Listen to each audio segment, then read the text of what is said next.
want to go in a church, go use the church as a secret society underground movement for dismantle slavery. That is what black people use church for do.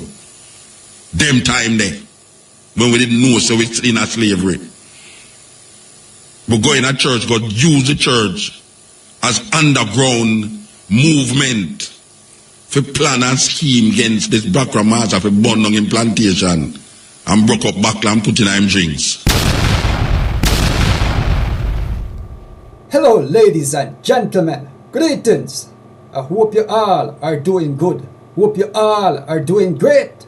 So your boy here come across this one wherein the main headline is Mutabaruka speaking of slavery and history in this class, guys. This one is gonna be really a warm one. So you wanna stay tuned and don't forget I'm here on the Black Unity program. So feel free to leave a like and subscribe to this channel if you're new. With that being said, let's go ahead and hear what Mutabaruka got to say in this one. My people, let's walk. You know, IRFM celebrate Peter Tosh works and life every February for the past 4 years, and this year is no different. We will be in Westmoreland this Sunday. From 6 o'clock we broadcast live, and this is the only reggae happening cultural event that starts 6 o'clock in the morning, and by 10 o'clock the place cock. Usually when you tell people say things are going to start 8 o'clock in the night, everybody are come 12 and 1 o'clock in the night. And then police come lock it down 2 o'clock. Well, this start 6 o'clock in the morning. And I guarantee you no police not going to come tell you to lock it down. And we will be on the air broadcasting all over the world. Last year it was something else. And for those of you who have never been there, you have to be there. We are telling you that. We are command you to be there because it's an experience in experiences. Yeah, this is the cutting edge. Now, last week we play a tape and all of them gone to me, hey, watch out. I was start learn how to cuss bad when I take up my phone 3 o'clock, 4 o'clock a morning, you know. Believe you me, because me can look at my phone and know who call me. And some people have no conscience. Them hear you on the radio for 4 hours. And then wait till the program done. And it's not like the program done and then them call you in the studio. Then wait till the program done and then call you an hour after. If you come ask you, Muta, you see the tape where you just play? I wait name. How me can get it? I pressure that on again. I pressure that Rasta. I don't know no conscience, I don't know that. If you know something, I have to go get up again to go up on the radio. In the day. Now man, I want to discuss with me. Why this and them on the dangerous now. A man will call me an hour after the program done. And want me discuss something with him where they talk about on the program at 3 o'clock in the morning. Brethren, trust me, no feel away. But if I want to call me 3, 4 o'clock in the morning, I when him hear before him hear I want to do beautiful Jamaican words. He must know said Mutabaruka in such a vexation that this is only the word where we can't find them hours a man in there. Okay, so for those of you who want to find the thing that we played last week about black history and the different things about black history, if you go to YouTube, alright, that's why I said you go to YouTube. If you go to YouTube and put in dirty little secrets about black history, its heroes, you will find it. Put in dirty little secrets about black history, its heroes, you will find it. And I think the man's name is Dr. Claude Anderson. So if you put in Dr. Claude, C-L-A-U-D, Anderson, and then you have dirty little secrets about black history, you will find what I played last week, that people call me 3, 4 o'clock in the morning to come ask me, wait name. Yeah, okay, so, Black History Month, well, why you listen to this? This is a Today News, Today interview. Listen to this. Goodman, as the country marks President's Day today, we turn to an aspect of U.S. history often missed, the complicity of American presidents with slavery. The first person of African descent to enter the White House was most likely a slave. The nation's capital, Washington, D.C., once hosted markets where human beings were sold for profit. Slaves built some of the country's most famous landmarks, including Philadelphia's Independence Hall, Boston's Faneuil Hall, James Madison's Montpelier. Last week, President Obama mentioned the role of slaves in building one specific landmark, Thomas Jefferson's Plantation estate in Charlottesville, Virginia. Obama was touring the home of America's third president with French leader François Hollande. This is what Obama had to say about Monticello. This house also represents the complicated history of the United States. We just visited downstairs where we know that slaves helped to build this magnificent structure and the complex relations that Jefferson, the drafter of the Declaration of Independence, had to slavery. And it's a reminder for both of us that we are going to continue to fight on behalf of the rights of all peoples, something that I know France has always been committed to, and we are committed to as well. President Obama speaking last week during French President François Hollande's visit to the U.S. We're joined now by Clarence Lusane, who's documented the racial history of Washington, D.C. and the presidency. His most recent article is Missing from President's Day, The People They Enslaved. Clarence Lusane writes, quote, more than 1 in 4 U.S. presidents were involved in human trafficking and slavery. These presidents bought, sold, and bred enslaved people for profit. Of the 12 presidents who were enslavers, more than half kept people in bondage at the White House, he writes. Clarence Lusane is author of The Black History of the White House, a member of the D.C. Commission on African American Affairs, also professor at American University in Washington, D.C. Professor Lusane, welcome to Democracy Now! So talk about this history of slavery and U.S. presidents. Well, I'm glad that you pointed out that President Obama, when he went to Jefferson's home, pointed out the slave history there. But it's also important to note that the most iconic building in the U.S., the one that represents the country to the world, the White House, also was a place where slavery existed. Not only that, it was built by slaves. And none of that has been publicly acknowledged. There's over 1 million people who visit the White House every year, who go on tours, who come for meetings, and you can go through that building and never have a sense of that important history. And that's critical because I think President's Day should be a period of critical reflection, not some kind of blind celebration, but it should be one where we really try to get a better sense of the country's history. And part of that history, part of what I think resonates even to this day, is that significantly before the Civil War, nearly every U.S. president was a slave owner, which meant that they were compromised on the issue of slavery, and that had repercussions that, redounded through history. So it's really critical, I think, that we have that acknowledgement because we grow up, we go to school, we have history classes, and none of that history is told to us. So give us a black history of U.S. presidents, as you call it. Well, in looking at the White House, and I use that as the prism to try to look at this longer history that basically led up to President Obama, one of the things that we find that's missing in that history is the voices of people, particularly African Americans, who were enslaved during that long history. And that was critical because when you think about George Washington, Madison, Monroe, all of the early presidents who wrote the Declaration of Independence, they wrote the Constitution, they wrote the Articles of Confederation. All of these documents, these founding documents that extol the principles of democracy, liberty, equality, they were living a contradiction. And that contradiction is that every single day of their life, every moment in their life, they were surrounded by people who were enslaved.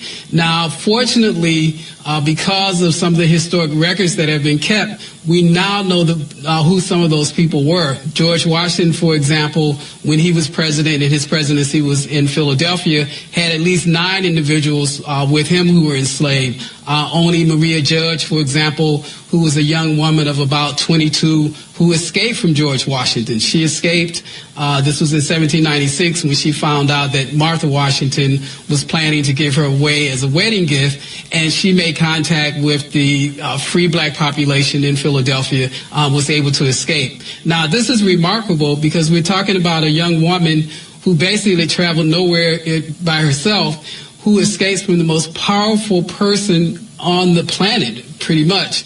Certainly the most powerful person in the United States. Her story is important because she outlived Washington. She lived to be, I believe, in her 80s, and lived a life where she learned to read, became active in her community. You had Hercules, who was Washington's cook, who also escaped from Washington.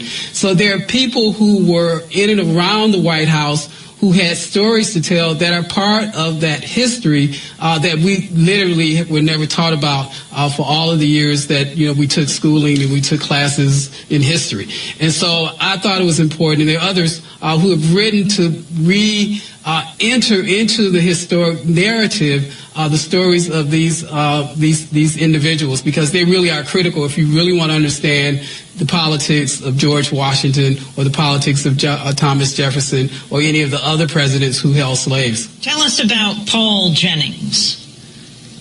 Paul Jennings, again, is another fascinating character. He was enslaved to the Madisons, to James and Dolly Madison. He was, in fact, the first individual to actually write about working in the White House. He published a memoir, this was in the late 1860s, that talked about the time when he was in the White House.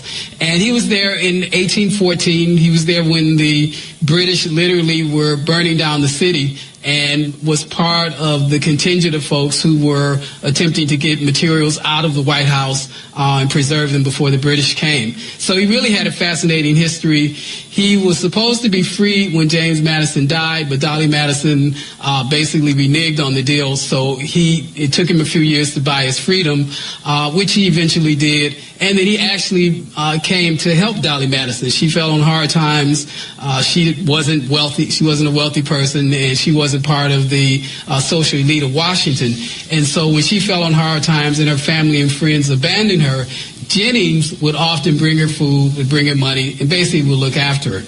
But what was also important about James Jennings is that he also was, Paul Jennings, is that he was also central to the largest attempt at escaping from slavery that happened in Washington, D.C. This happened in 1848. For a number of reasons, the escape attempt failed, but Jennings was never brought in. He was never seen as being part of it, and it was only literally after his death that it was revealed that he had played a very critical role in that. So my point is that you had these individuals who were enslaved to presidents who really had fascinating kinds of stories and fascinating kinds of lives that we should know about, because they really are also part of the history of the White House and the history of the presidency. I want to play a clip from the trailer of the film Lincoln, directed by Steven Spielberg, released last year, about President Abraham Lincoln and the fight to end slavery in the United States. In this clip, you first hear Abraham Lincoln, played by Daniel Day-Lewis, followed by the voices of Thaddeus Stevens, the congressmember from Pennsylvania, and Mary Todd Lincoln, the First Lady. Let's go to that clip. We are stepped out upon the world stage now, with the fate of human dignity in our hands. Blood's been spilled to afford us this moment now.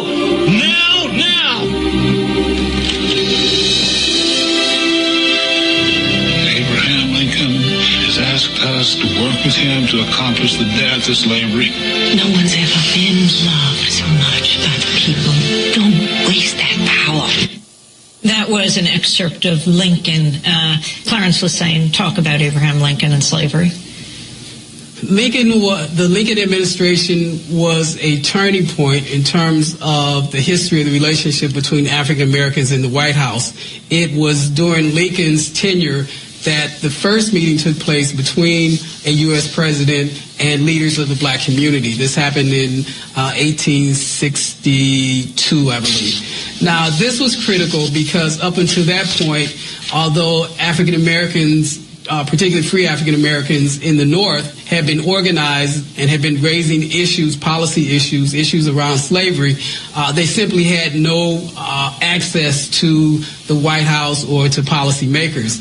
Lincoln, however, opened up some of that space, and part of what I think moved Lincoln from being not just simply anti-slavery, but ultimately to recognizing that you had to eliminate slavery, that abolition was the only path forward, in part came because of his discussions with black leaders, not only church leaders, but people like Frederick Douglass, but also, and this is in the film, discussions with Elizabeth Keckley.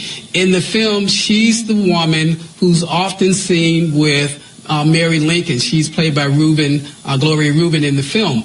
And the film is a little bit disingenuous in that you could think that maybe she was a servant, but in fact she was an independent businesswoman who had become basically best friends with Mary Lincoln. But also she spent a great deal of time at the White House having discussions with Abraham Lincoln about race, about slavery, about the future of the country.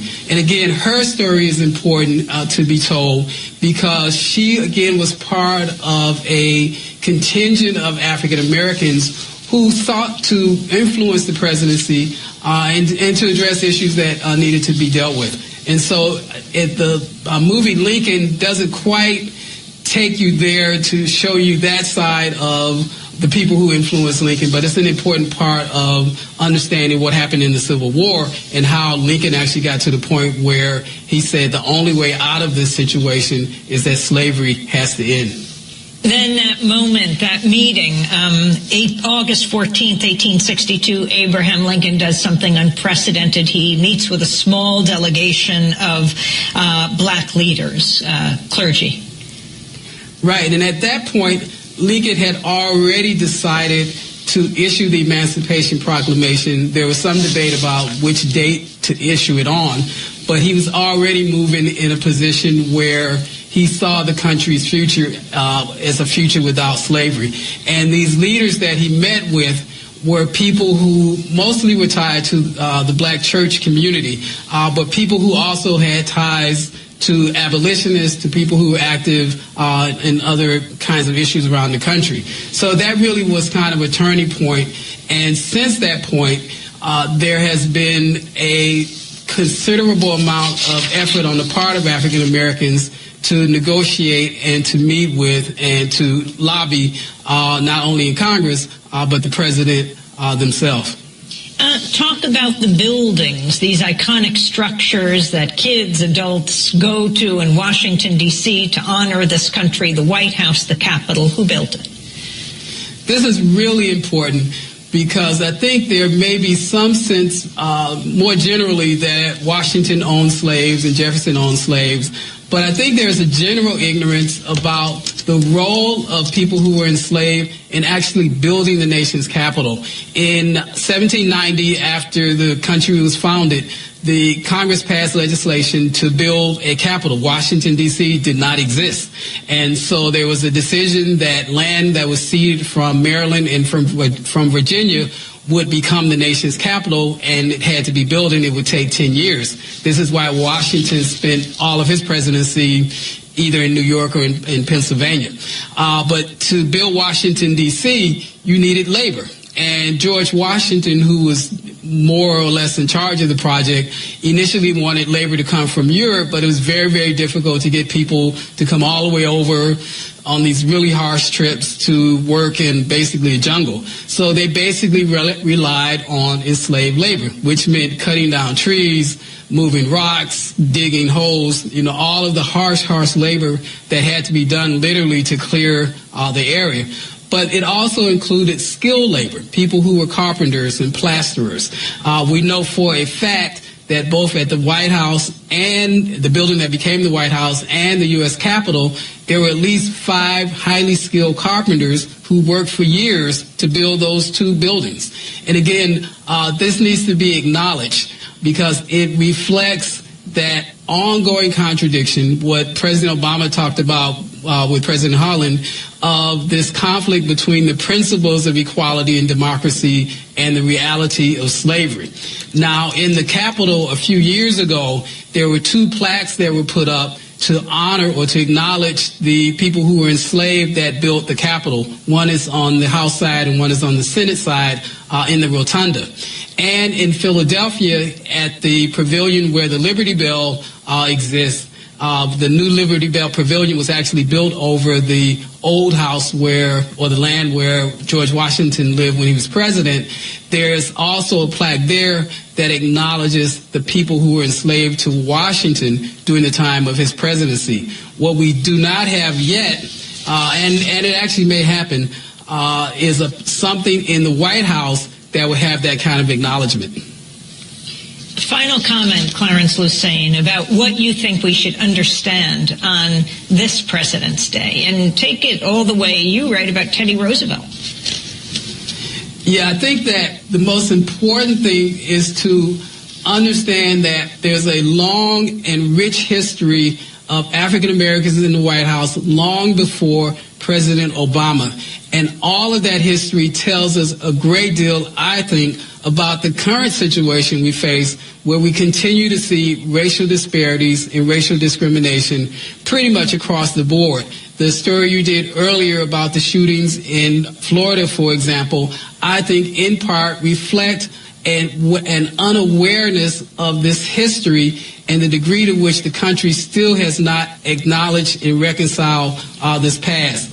A year ago, I went with students to Rwanda, and we visited a large number of memorials, and it became so clear to me that the degree to which the country acknowledges its past in an honest and straightforward way goes a long way towards healing and reconciliation. Doesn't necessarily end up with all the justice that needs to be happening, but certainly as a first step, the acknowledgement and recognition of your history becomes really important. Fiery FM, thought-provoking, always smoking, lyrics like a bazooka. You are listening to Mutabaruka. I was just playing a clip from an interview that was done today. Because, you know, them have President Day in America, and there's not mention of the relationship between these presidents and slaves. I know them used to use slaves, including them first President Washington, who had slaves. Used to trade them for molasses. Barrel of molasses was traded for our ancestors in America. But the reason why I play that is that in Jamaica, we have some stories to tell.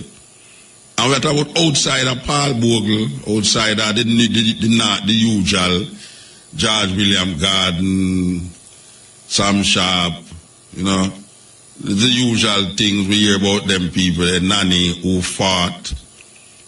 But the intellectuals, and there's only one system I say I do that really is Verena Shepherd, who is actually digging up names, putting names to people. Because it's not just some people that have happened, but the people them who enslaved that have names. But there is so much struggle that was taking place that it's really weird for no say Jamaica can identify more people than the ones them that them call heroes, excluding Taki, which should be a hero. But there's so much struggle that took place in Jamaica against slavery.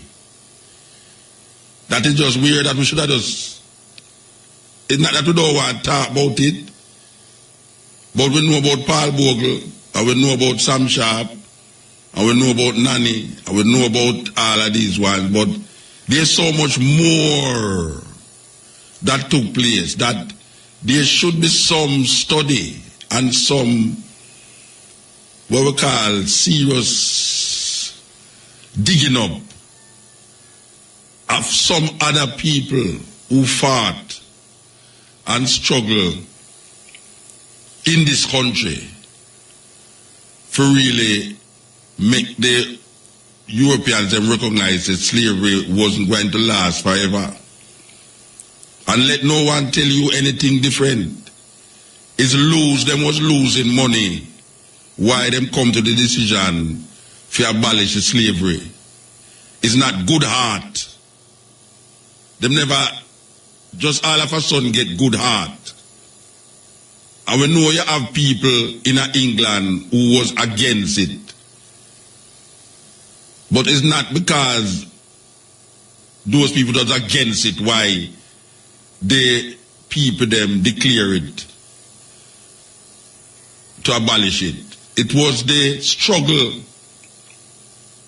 of our foreparents for burn down plantation and kill Bakramasa. It was that struggle that make them start to lose money. Not only in the British colonies, but also in the French and Dutch colonies. Why you think that Haiti was paying reparation money to France? Is a loss to the French by the rebelliousness of these Asian people to struggle against a superpower. And they was losing money to the point where now them did have to say no more. But then now them declare that there is money that was lost because of no more slavery should be paid in reparation. And it was same thing in Jamaica where the planters got reparation money for repairing their losses because of the abolition of slavery. And then we find that them don't tell you say it's true a whole heap of plantation did have burned down and them cane did have go to ashes. Why some of them did have to run left Jamaica, run go back to England and say, boy, no, we can't take that no more now, we are lose too much. We are kill them, but them have some way if it decide say this thing and never work. So that should be or must be mentioned in the annals of our history. That black people never just sit down and fold them arm and just love up slavery. Whenever they just love it up so. We fought the good fight. And we helped to liberate ourselves. It's not like every time you see a movie. The only movie I don't see a white man come help a black man in Sankofa. It's the only slave movie I look at and not say no white man come help the black man to get out of slavery. But even the one the other day, 12 years a slave. And this is supposed to be a true story written by a slave too. But somewhere along the line, them itching this little God-fearing white man to come help the black man, to come tell the other white man them that him was really who him say him is. And if you look down upon the history of slave movies, you always see that is a white man is the hero in the slave movie. What a terrible thing. It's like slaves never liberate themselves nowhere. It's like slaves was so stupid and passive that them they love up slavery to the point where them never even rage nor struggle against it. That is what we were led to believe. We were led to believe that they punish us so much that we had no impetus to fight. And some of us did not fight, but some of us preferred death, even to the point of jumping out the slave ship them. And when we come here, the torture and the pain that them carry our ancestors through, the mothers them who was pregnant wanted to protect them children. So they brought up the children to be obedient servants of the master, because when they remember what their husbands went through, when they tie horses on each arm and leg of the slave and sit the pregnant mother in front of that torture, and when they beat the ass and the hands and the feet of the slave who was the husband of the woman, it just pop out. And they ask them, run down with part of the hand over there, sir. And one next ask, run down with the foot over there. So it's not me I say it, it was written. It is written in the annals of history that this was what was happening. When a mother to be see this happening to her husband, you think she going to want her son grow up and talk about them a fight against slavery? No. Obedient, be a nice slave servant, yet still in the bushes of Jamaica, in the cane peas of Jamaica, you did have some slave there where him not take no talk. Him not take no talk. All him thing is to plan for burn down how much cane feel and burn down how much kale feel. Him no business. Him prefer to die on yonder hill than to live a slave. And that is what our ancestors did. They fought the oppressors to the point where the oppressors was losing money. Losing. They never supply enough sugar cane to make rum and to make sugar. 2 drug. That alone should have make we don't want to drink rum and eat sugar. Believe you me.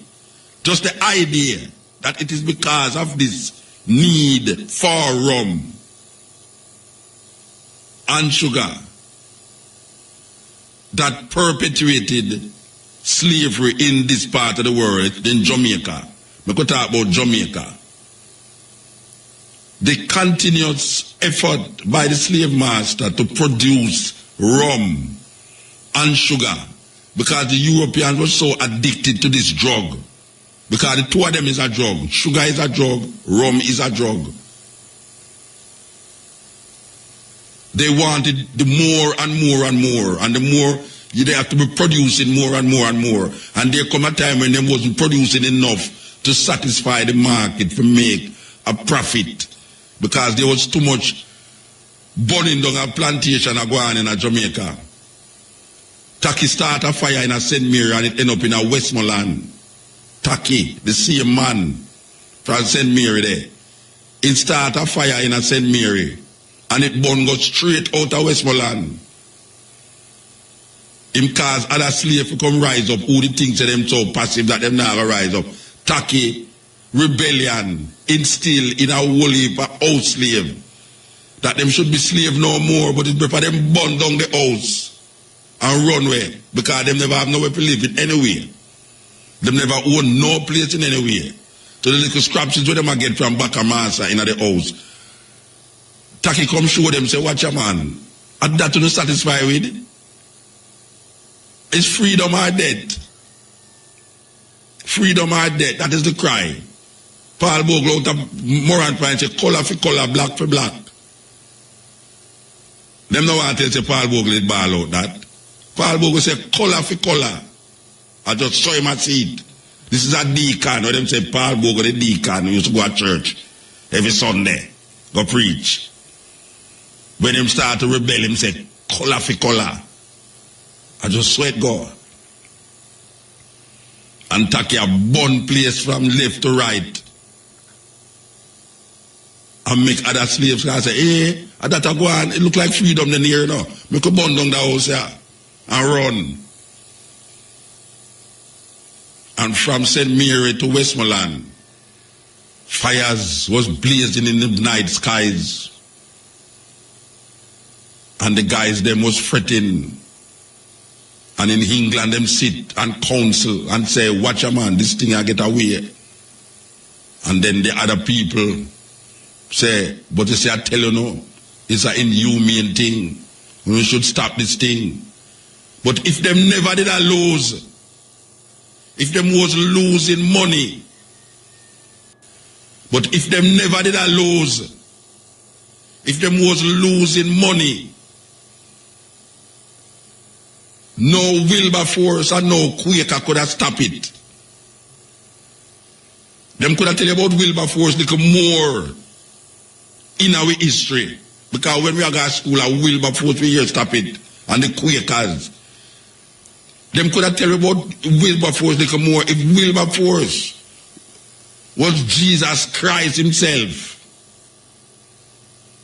And these guys never did make no money. And them did make money, sorry. If Wilberforce was Jesus Christ himself, and these slave people was making money, Wilberforce could have never stopped them. It's when them sum up the whole thing and them say, boy, we are lose too much. Then why is it the planters that have to get 20 million pounds as reparation money for them losses, which was never given to the slave? In America, they promised the slave them 40 acres and a mule.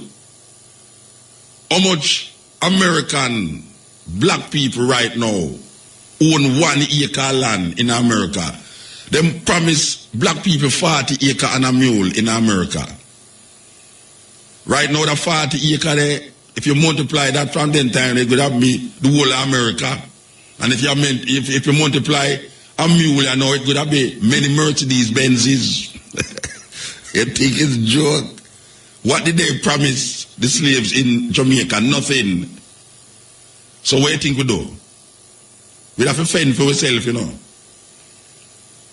Because squat here so, one piece of land we are not our own. When slave master realize slave upon the land is either you get shot or you end up a runway or you just kill the plantation owner.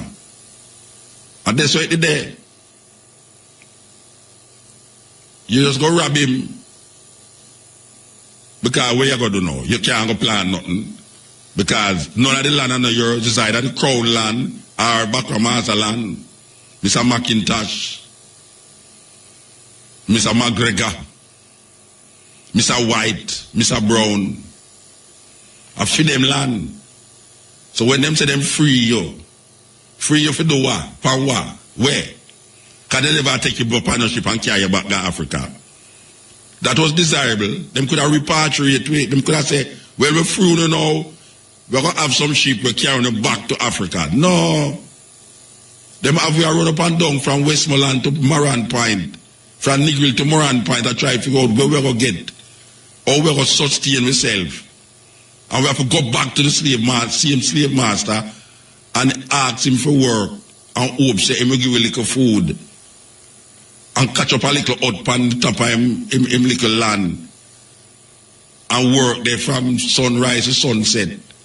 And say we're not slave again, you know. Because we're not slave again because now we can leave as we want, but we can't leave because if we leave, we now get the little food where Bakramaza give away from the plantation. So between that devil and that deep blue sea, that here we are claiming say we're free, but free to do what? What were the slaves free to do in Jamaica? Because at the point of freedom, you don't have no land, so you have to go back to the same man who you claim free you. Then you know, she say it's a recycling and a regurgitating of the same thing that happened hundreds of years ago with our farmers, ancestors, our forefathers. It's the same thing that happened to we are now, right now in Jamaica, where we see him say we're free. We're free to do what?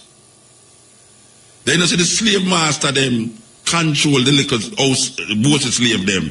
that the boss slave have to go back to the same guy who claims him free, you know. Who you say you look freedom from. Instead of you develop yourself, self-reliant, the greatest science, you go back to the slave master for begging money, to see if he can rectify a situation that him put you in a it, you know. Sizzla have a song him say, white man, God can't save you from white man oppression. White man, God cannot save you from white man oppression. So if you feel, say, after white man, God put you in a certain oppression, and you go back and pray to that God there now, to save you from the same white man who create that God there, you must be sick, man. You're sick. If you feel, say, IMF and World Bank, I could take we out of the ditch where we find ourselves in now. We are them first under a different name. Them wasn't World Bank, them wasn't IMF. But them was there, them was existing under different names. It's the same people them. It's the same people them who did pack up the ship them and carry them come here so. And carry them go to Liverpool. And carry them go Bordeaux in France. It's the same people them. I run the IMF, run the World Bank, run all of the big multinational corporations. The same people them are doing it. So tell me something now. Him free you. And go say, go fend for yourself. And you go out and realize certain things is not certain things before you look on Africa. Because you did Africa all the while, but you turn your face from Africa. You turn your face from Africa and are looking at him backyard to get the crumbs where him have. And when you can't get the crumbs where him have, you go and go knock on it. And go beg him the crumbs. And him say, all right, the only way you can get the crumbs is to do this. The only way you can get the crumbs is to do this. And then stipulate certain things to you, say, this is what you have to do. And then you get up, realize, say, wow, you're a slave still. You're a slave. The members of parliament in Jamaica is slaves. The preacher who promised the people them pie in the sky are slaves. How can Jamaican people, after we supposed to lead this charge for freedom and liberation, where Jamaican people give the world a new religion and give them a music that liberate the hearts and minds of black people all over the world and people who find themselves in oppressive state, how can we look to these bossy slaves who are in a coat and tie and gown in a church? And that them have put me right back into slavery. Them have me right back into slavery, the whole of them. Them have used them European intelligence. We can't counteract European consciousness because them don't set it, them have certain ways with them say 1 and 1 equal 2 and can't go no other way.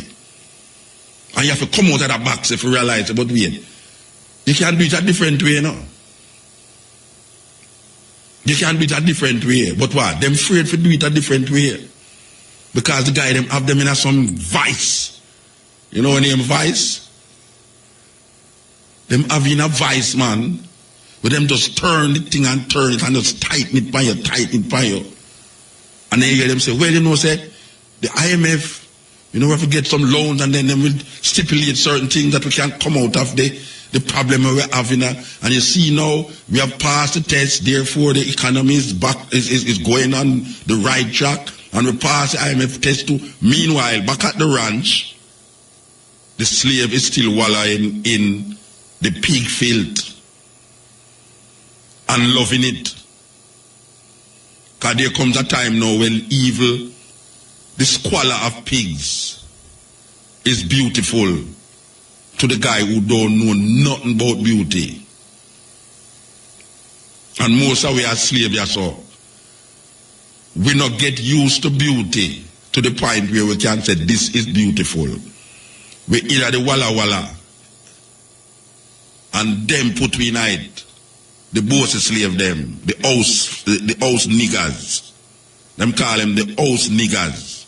Malcolm X talk about them. where them sit down around the dining table with the slave master and not eating nothing and talk about them dining. You cannot be a diner if you are not eating round the dining table. And if the guy sit you round the dining table, to clean up the mess when him done eat, and you come say you was dining with the slave master, you're a fool. Malcolm is to tell you about that. Sitting round the dining table don't make you a diner. You have to be eating round the dining table to make you a diner. And when a guy have you at him foot, and when the bone drop off, you feel good for grab the bone. And 3, 4, 5, 6, 7, 8 away down there, so I grab the bone. And then we eventually, we start, because the bone so little, one, I will grab the bone.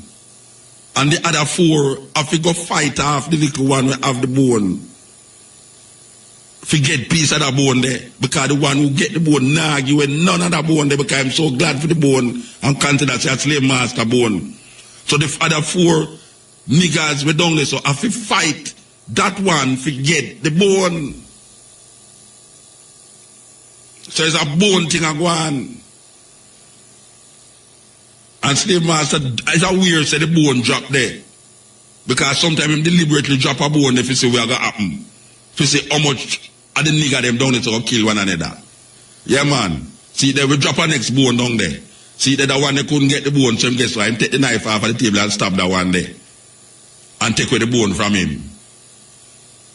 And it goes on and on and on and on because you have some bossy slave in a parliament and in the church and oppress the people them. Subliminally and consciously, they must suppress the people them. They must oppress the people them. They must make the people them live in an illusion. The politician have promised them good living when they're alive, and they must have the preacher have promised you good living when you're dead. And them have quagmire voting every 5 years, every 4 years, you vote for this one, vote for this one. That's a round circle. It's like the dog I try to catch him tail. The dog I run down the rabbit with the carrot. And them don't realize it's not a real rabbit. Because them have the carrot, and all with a wooden rabbit I run round the field, and the dog I run it and him can't catch it. And we like crab in barrel. Because when we see that one that come out, we have to hang on on the one where they're near to the top. And by the time we hang on on the one where they're near to the top, everybody drop off, drop down back in the barrel. We are slaves. And it's the same guys them who they carry across here, it's them still in control. Them still in control. It's not nobody else that control the thing. The same people them who first land on the west coast of Africa and take up some African people and bring them on here so and say them are going to turn them in a slave with sugar. In America it was more cotton. In Africa it was sugar and rum. In the Caribbean it was sugar and rum. The same people them who create that industry. It's the same people them right now around the IMF.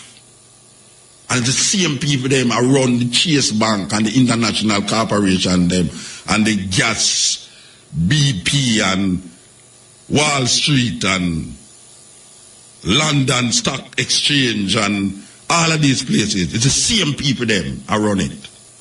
Because we who's the black survivors, recognize them from them time there. In at the bottom of the ship, we recognize them. Cutting edge, RFM. Yeah, sometimes it's not education, it's intelligence. We want to tell you about the cultural identity, cutting edge cultural identity, celebrating 28th Black History Month celebration. Usually they have it at Maypen Courthouse, Car Park, and this is no different this year. This is a stellar event that always takes place right there at Maypen Courthouse, Car Park. This year the guest speakers will be Verena Shepherd, Miguel Lan, and Dr. Otep talking about holistic healing. And this is at 6 p.m. and we have the vibes there. We see Janine will be performing and Instrument. So this is this Sunday. You know, say every time we go, it's weird. Usually our trip on that Sunday is Peter Tosh Place, then we go to Porch in Motion, then we end up Maypen. We want to tell you also about Porch in Motion this Sunday too, which is another stellar event. This is the Yasso Safari promotion. This is happening in Mandeville, and this is something will happen continuously for years. This year we're not going to perform on it, but we see that there's a big lineup of great poets and artists. Because not only poetry on it. You know, I remember last year, I think we did have Toots or Ken Boot did upon it. But these are events that is very important to our expression of our cultural creativity. So when I say that first, we say this, that we usually leave Peter Tosh event and then journey to Mandeville, then we journey to Clarendon. And we have to say this is the route that is taken. And we want to remind you now that on the 20th and Sunday, it is no different. This Sunday, the journey is still the same. We want to tell you that the Verena Shepherd, I was talking about Verena Shepherd, and I mentioned Verena Shepherd before, that actually where Verena Shepherd is doing some serious work, historical work, that need to be lauded, because we need some faces to these people. And we want to make a statement so where I say, we are talking about the same people them. I came on that ship hundreds of years ago. I was on the ship. I was on one of those ships. And it's not all of we come here as slaves. Some of we come here to free slaves. You think it's every black person will come here so, land here so as a slave? No, him land here so because him want to come here, because him recognize after a period of years that some things are going fishy over the side of the water there. Because some of them boat they take all 2-3 months to reach us so. And him I recognize about wait, something not right. Something not right with this thing here. So him put himself in the position to come over here and recognize, oh, something really not right. I did there. And if you think say some different people from you, they did there, you make a sad mistake because of the same people them we are asked reparation here right now. If I know we, then I who? If I know we did go through it, then it's who? I am my ancestor and my ancestor is I. If there was no I, there would be no ancestor. If no ancestor, there wouldn't be I. It's a reciprocation of time and space, transcending all time and space. I was one of those who was running up and down in Africa and becoming great. And a guy just come snatch me and carry me come across here, so. I was one of those who get hung. I said one, no, different. I know look on it like it's a different person than I did do it. It's I them take from Africa and bring over here. So I know descended from African. I am an African. I know descended from African. A descendant of an African sound like he's really not an African, you know, descended from African like white people. You have to go check the Arab them to go find out who descended from African, or the European them who descended from African. I know descended from African. I is an African. Everything else come out of I. Out of darkness come forth light. Darkness is not the absence of light. Darkness absorb light. That's what darkness do, absorb light. And it's not that we don't have any light, because who else absorb the sun? Like African people. Look how much sun, look how the sun bright. And when we catch it in our skin, and it become melanin, There is no glow that we can say the sunlight is glowing on us. But we have it in a way, the vitamin D. Black people have a different glow because with dark skin. But it's the sun. That's why the Greeks them call we Ethiopians. And the place where them find them call Ethiopia. Because the word Ethiopia mean land of the burnt faces. Because they recognize that it was the sun that gave these people this look. They were so close to the equator in that tropical region of the world that the sun penetrate them skin and them skin absorb the sunlight into a different kind of light. So them say Osiris and Horus. Horus is the sun, and the sun glorify the mother Isis, and Osiris is awakened from the dead.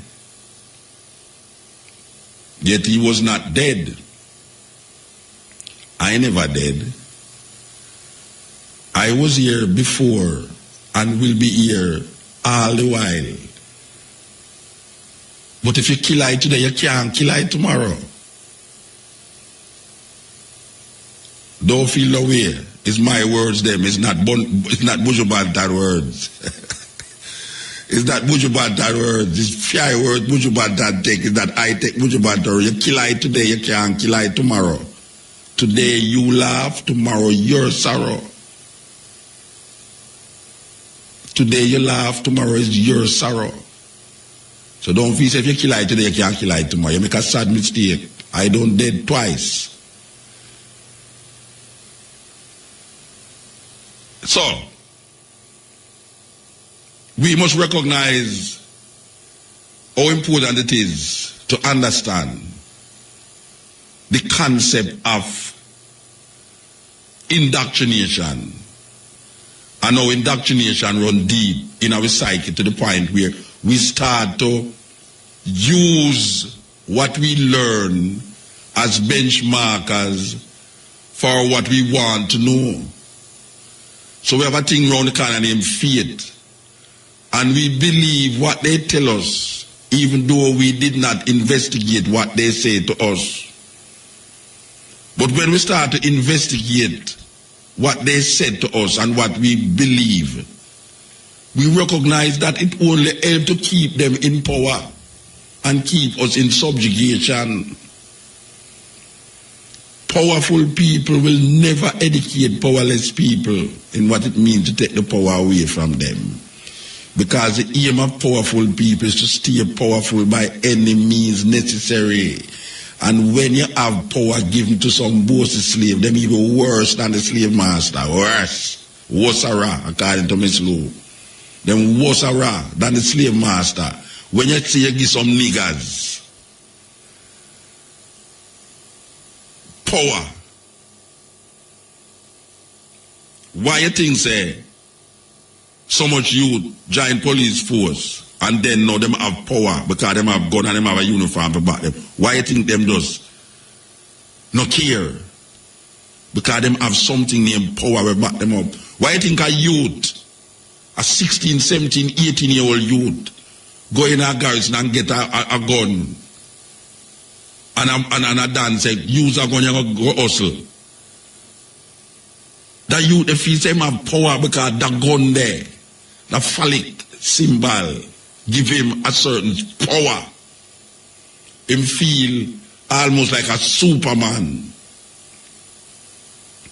And this is the way of how the Western world create superficial thinking and make you feel say it's real. Them sell you an illusion and make the illusion look like it's a reality. And then we start to now use that illusion as part of our reality, not recognizing that the more you use that is the more you will make the other person more powerful. We are like the puppet fed words by the ventriloquist.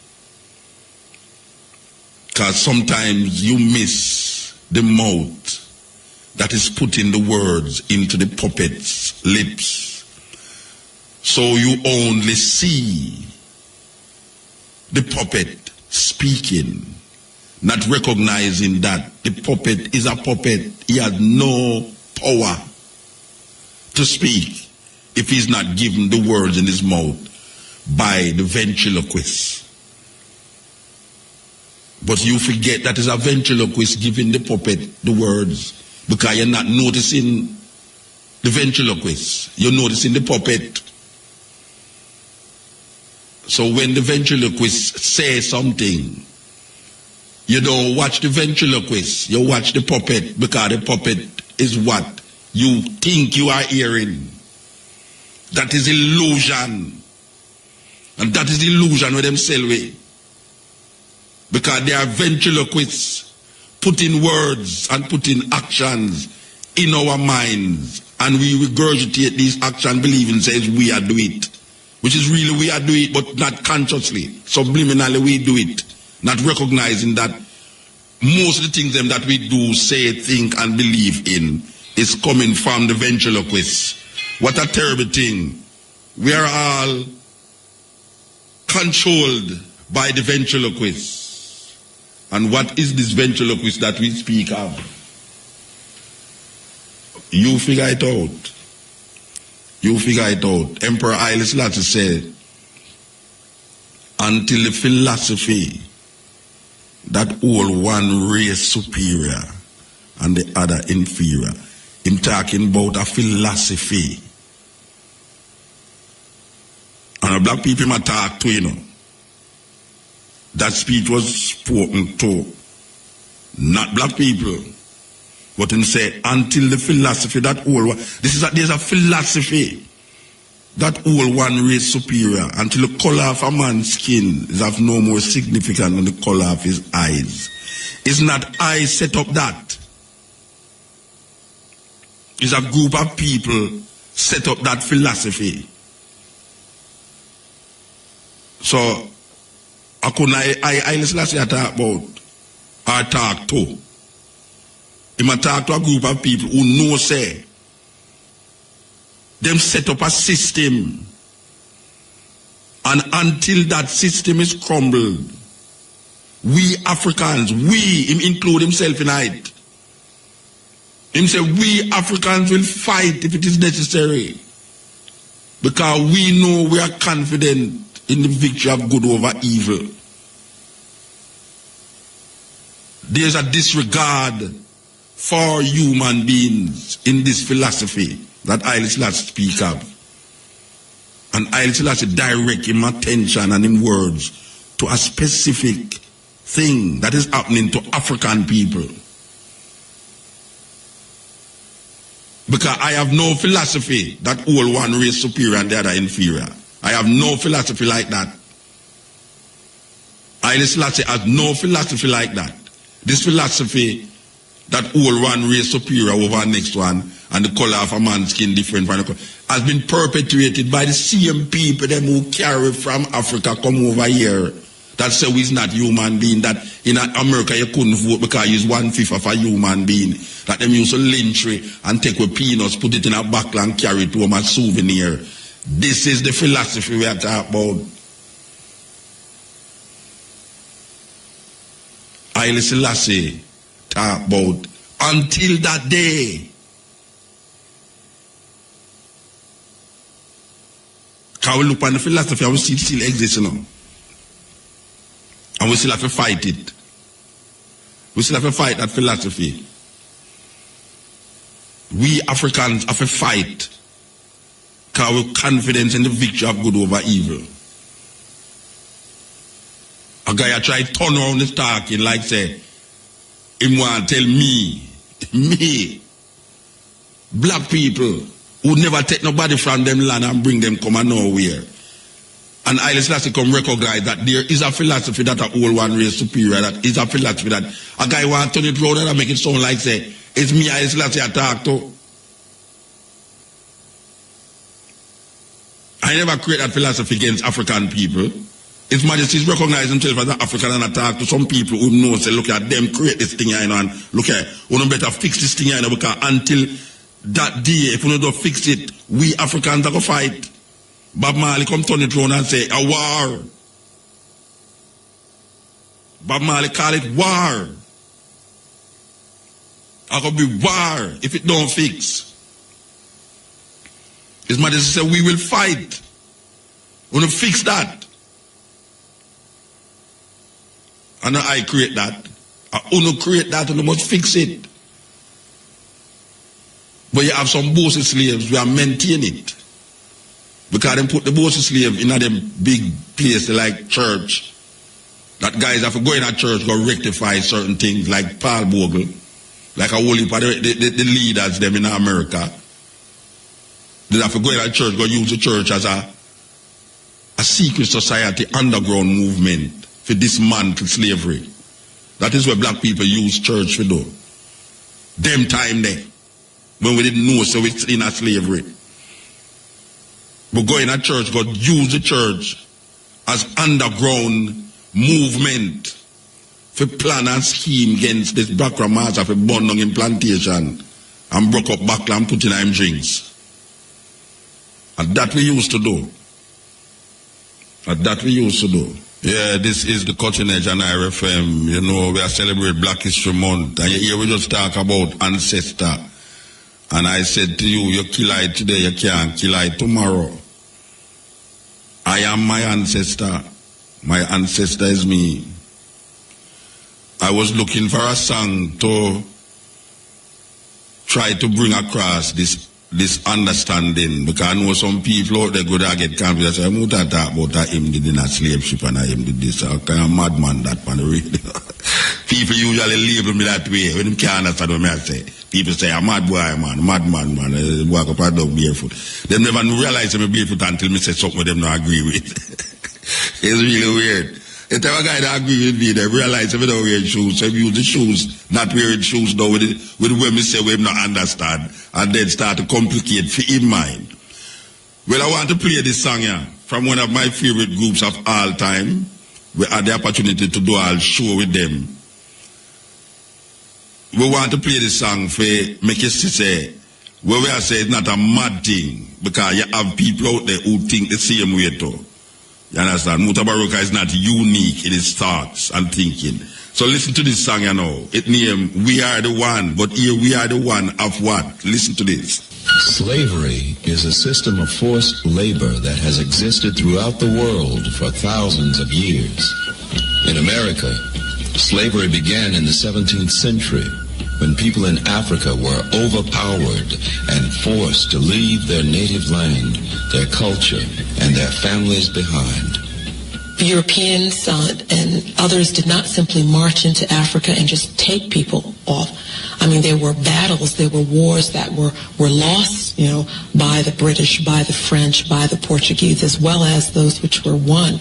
You had males and females leading forces against the enslavers. Europeans responded by coercing one tribe to enslave another, threatening to arm their enemies with terrifying new weapons if they did not cooperate. These tribal slave traders selected strong, healthy males and females between the ages of 18 and 35, although children were often captured as well.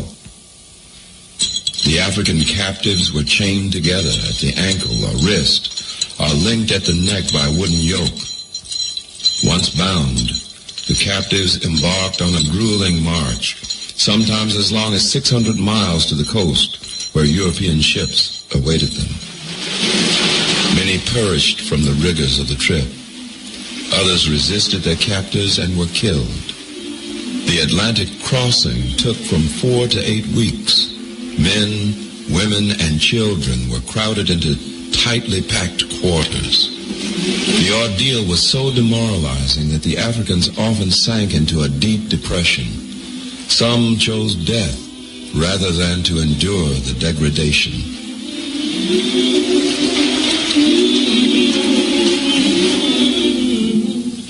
attempted to escape on ships by simply, if the opportunity offered itself, by leaping off and drowning or whatever. Once they were bound by the continental United States, the protest took the form more of insurrection. The first slaves in the American colonies, a cargo of about 20 Africans, arrived at Jamestown, Virginia in 1619. The number of enslaved Africans increased steadily each year. By 1763, the colonial population included an estimated 230,000 Africans, most of them slaves in the South.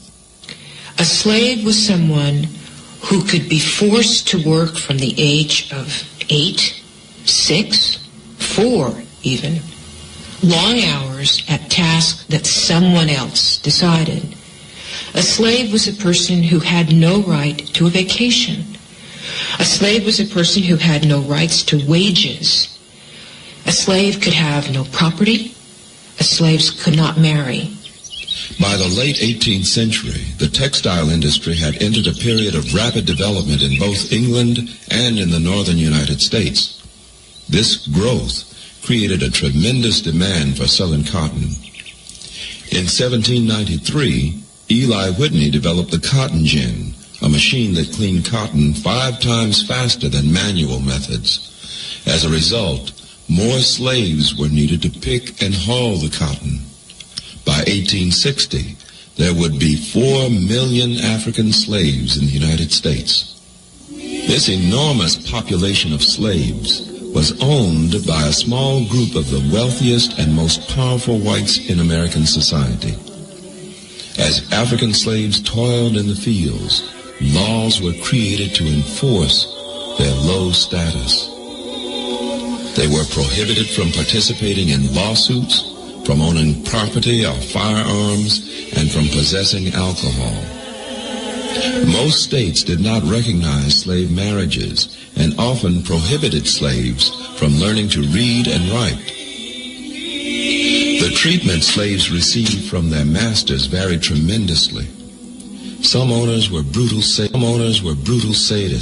who worked their slaves mercilessly and threatened them with corporal discipline so painful that it amounted to torture. And if you were ordered to do a task that you knew would be dangerous to you, you had to do it. So even though it's tempting to put poverty and slavery together, they were very different. And the difference is that enslaved workers had no rights.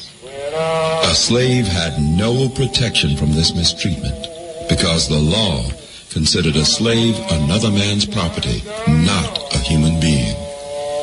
When a slave suffered a whipping, he could neither fight back nor take his master to court.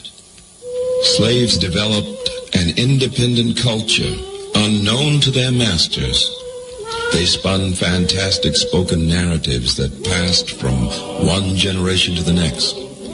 These folk tales expressed the enslaved Africans' aspirations for a better life. Many slaves found strength to endure oppression through their religion, which blended Christianity with African beliefs. Spirituality was a strong force in the life of the slave. Slaves could turn to God with all of their problems. Slaves could ask God to either relieve them of the burden of a brutal slave master or to free them from the day-to-day struggle in their lives. At the core of slave society was the family. Slave families suffered when one member was sold to another plantation. Owners usually kept women and children together, selling off the father and sons. On the well-established plantations, black families had a better chance of remaining intact, some enduring for 3 or 4 generations. Although religion, folk tales, and family life softened the horrors of slavery, they did not lessen the humiliating aspects of servitude. Slaves sought more direct means of resisting their bondage through violent rebellion or subtle and covert acts of resistance. You found people who were enslaved that resisted by working very slowly, pretending that they didn't know how to do something, accidentally breaking equipment, just slowing down the process, not happy-go-lucky going along with everything. These were all forms of resistance. Wherever there were Africans in the Western Hemisphere, there were slave revolts. Haiti's Toussaint Louverture helped rid the island of European domination by organizing his people into a standing army of several thousand troops. The best-known slave revolt in U.S. history occurred in 1831 in Southampton, Virginia. It was led by a plantation headman named Nat Turner, who rose up in revolt with other slaves and killed the plantation owner and his family. The rampage was halted when local militia crushed the rebellion, capturing and executing Turner. Many men and women known as abolitionists worked unceasingly to end slavery. They viewed slavery as immoral and unchristian and could not comprehend how Americans, steeped in the tenets of the Declaration of Independence, could sanction the enslavement of human beings. Many former slaves, like Sojourner Truth, supported the abolitionist movement. She traveled widely, speaking for both racial and gender causes. Sojourner Truth, using her very strong religious beliefs, felt this need, this urge to travel the country, delivering her message of upliftment for black people, and ultimately did become someone who was involved in many other activities, including the abolitionist movement, including the women's movement. The abolitionist movement attracted members of both races, including the prominent journalist William Lloyd Garrison, who published The Liberator, the leading anti-slavery newspaper of the day. Frederick Douglass, another towering figure in the anti-slavery movement, was born a Maryland slave in about 1817. Escaping to the North, he became an agent of the Massachusetts Anti-Slavery Society and a tireless orator for black freedom. In 1847, Douglass founded an abolitionist newspaper, the North Star. He was politically active and simply involved in every aspect of life that he could in an attempt to improve the status of black Americans in the 19th century. There's certainly individuals in the 20th century, such as Martin Luther King, who've had a similar impact as Frederick Douglass did in his time. So I would say to a high school student that who is more likely to know of Martin Luther King in our modern time, that he should be aware of Frederick Douglass as the equivalent of a Martin Luther King in the 19th century. On Plantation, he should be aware of Frederick Douglass as the equivalent of a Martin Luther King in the 19th century. On plantations, slaves performed numerous jobs and were placed in hierarchical ranks. Field slaves were usually divided into gangs of 5 to 10 and supervised by a slave driver, often a slave himself. Many slaves escaped to freedom along a series of trails known as the Underground Railroad. The railroad was a loose network of people willing to hide runaway slaves in their homes and conduct them to the next station or safe house until they could reach the free North. The Underground Railroad was also aided by Northern abolitionist organizations such as the Philadelphia Vigilance Committee, who gave supplies and helped conduct slaves to freedom. The Philadelphia Vigilance Committee was a very important group engaged in aiding fugitive slaves.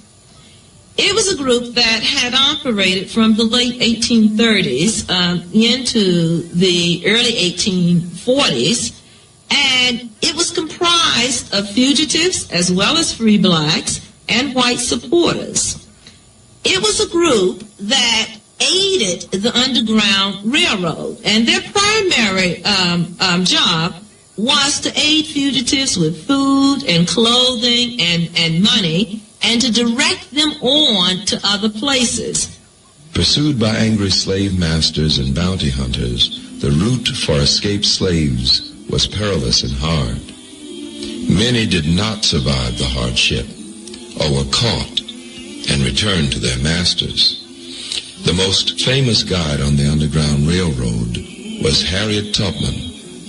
Having escaped from a Maryland plantation in 1849, she became familiar with the roads, hiding places, and depots that were used to conduct runaways to freedom in the North. Harriet Tubman was a brave, courageous, wise, and kind person. Not only did she concern herself about her liberty, but she concerned herself about people of all races. As you know, one reason why the Underground Railroad is so popular among people throughout the world is that people of all races, creeds, and colors came together. Tubman's method relied on secrecy and surprise. She would gather money and supplies in the North, then slip down to the eastern shore through Delaware and into Maryland, arriving unannounced until the last moment. She would make contact with the slaves who were ready to escape.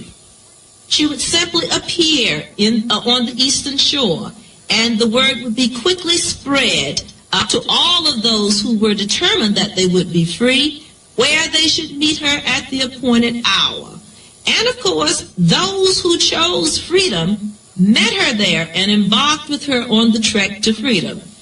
After she learned from her first venture that she could not trust slaves to determine that they were going to drop out, she packed a revolver, and for those who determined that they were going to turn around, she told them, go forward or die.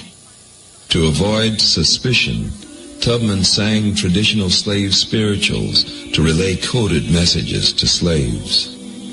She stole away into the night and crept along the various slave quarters or cabins, oftentimes whispering or knocking on doors, more or less singing, steal away, steal away, steal away to Jesus. I ain't got long to stay here, was a coded spiritual informing the slaves to steal away. Having gathered her flock, Tubman would travel at night and conduct them to Delaware or Pennsylvania. She used only the most trusted contacts and safe houses along the route of the Underground Railroad. One such key station on the Underground Railroad was Johnson House in Germantown, Pennsylvania. Owned by Quakers, Johnson House was a safe haven for exhausted runaway slaves. In 1850, the Fugitive Slave Act intensified the risk for runaway slaves.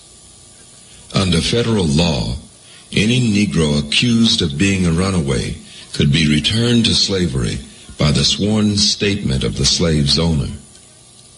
Northern states that had been safe for fugitive slaves became dangerous as runaway slaves were hunted for reward. To be safe, Tubman extended her Underground Railroad trail to St. Catharines, Canada, a town near Niagara Falls. Walk together, children, walk together, children. Don't become weary. We're going to make it to the promised land.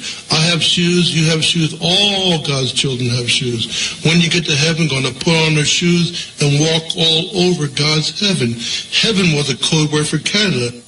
During her trips to the South, Harriet Tubman became known as the Moses of her people, referring to the biblical Moses who delivered his people from Egyptian bondage. She successfully conducted over 600 slaves to freedom, including her own family. And freedom is a word that has tremendous resonance, particularly for Black Americans, but also for Americans in general, because slavery stands right behind it, and we know so much about what slavery meant. Slavery was a terrible condition that no one wanted to embrace or to be part of. So freedom is glorious because it's the denial, it's the triumph over slavery. In In 1857, the growing abolitionist movement suffered a setback when the United States Supreme Court handed down a controversial decision in the case of Dred Scott versus Sanford. Dred Scott, a black slave, brought suit against his owner on the grounds that he had legally become emancipated while traveling through the free soil state of Illinois. The Supreme Court ruled against Scott, declaring that as a black man he was not a United States citizen and thus had no right to bring a suit in a federal court. More importantly, the court ruled that a slave did not automatically gain his liberty by entering a free state.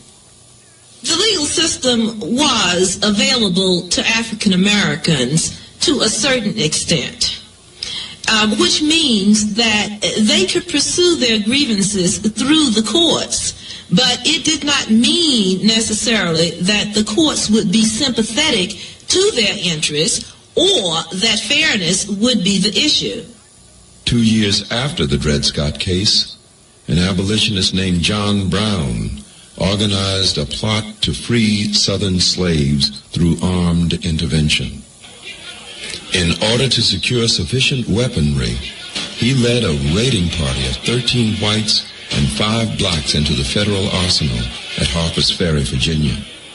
John Brown contacted Harriet Tubman and Frederick Douglass and involved them in his Harper's Ferry plan to attack the slave-owning South and to liberate the slaves. Harriet Tubman was committed to join Brown. Frederick Douglass, however, studied the plan and determined that it would fail and decided that he would not be a part.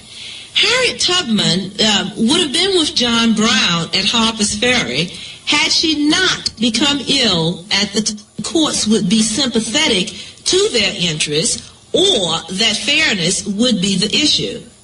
2 years after the Dred Scott case, an abolitionist named John Brown organized a plot to free Southern slaves through armed intervention. In order to secure sufficient weaponry, he led a raiding party of 13 whites and 5 blacks into the federal arsenal at Harper's Ferry, Virginia.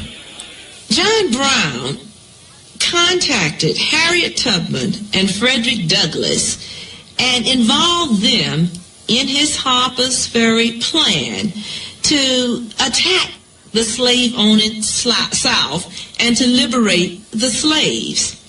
Harriet Tubman was committed to join Brown. Frederick Douglass, however, studied the plan and determined that it would fail and decided that he would not be a part.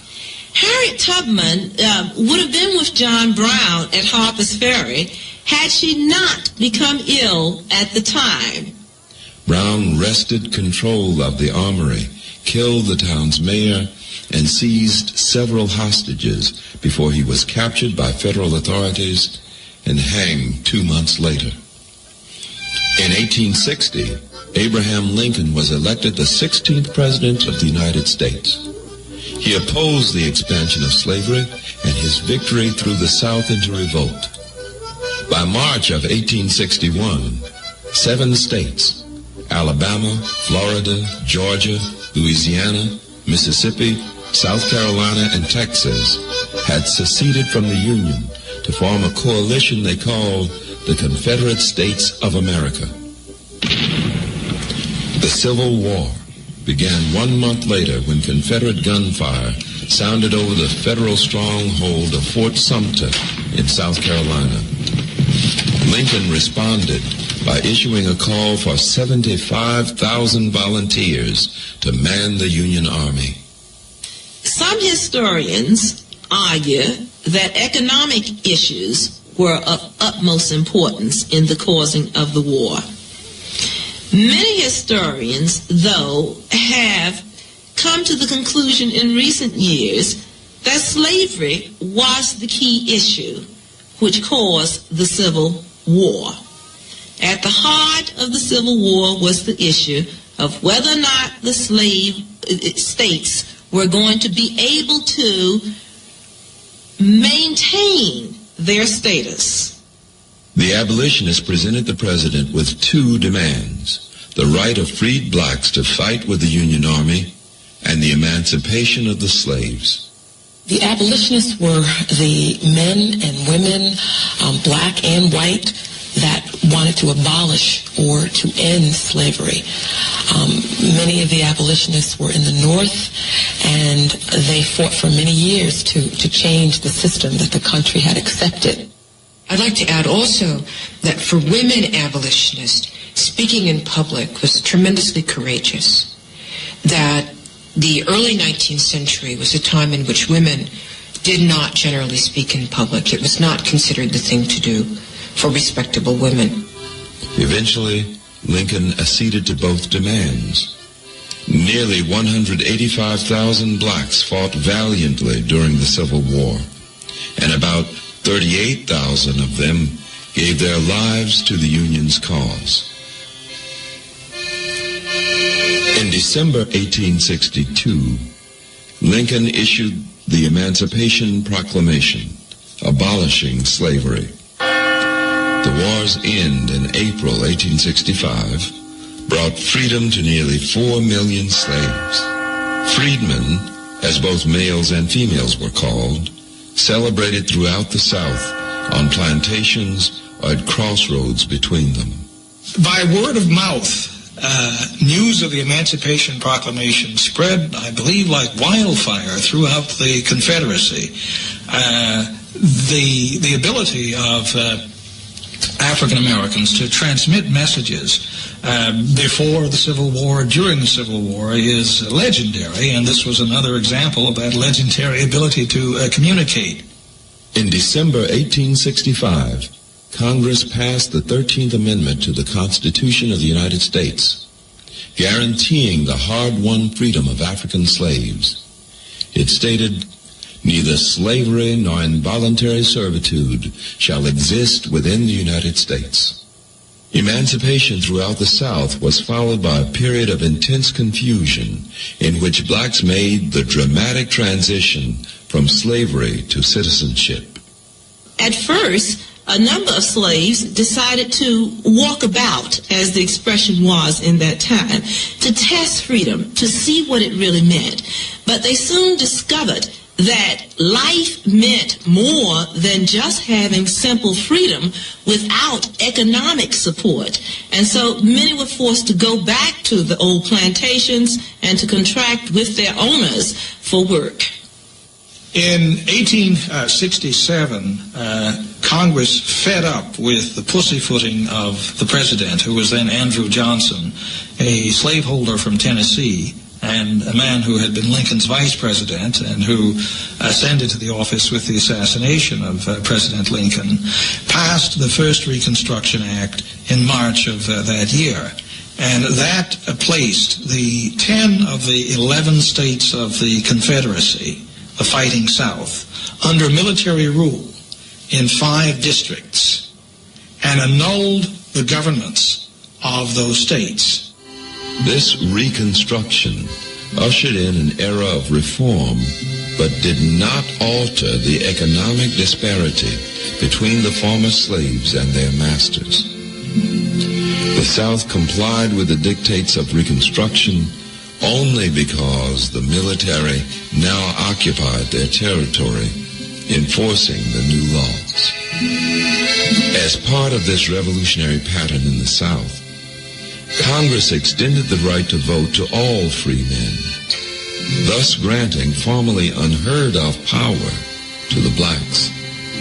This new block of black voters, without a corresponding economic foundation, only increased the ability of the Republican Party to maintain temporary control of the United States.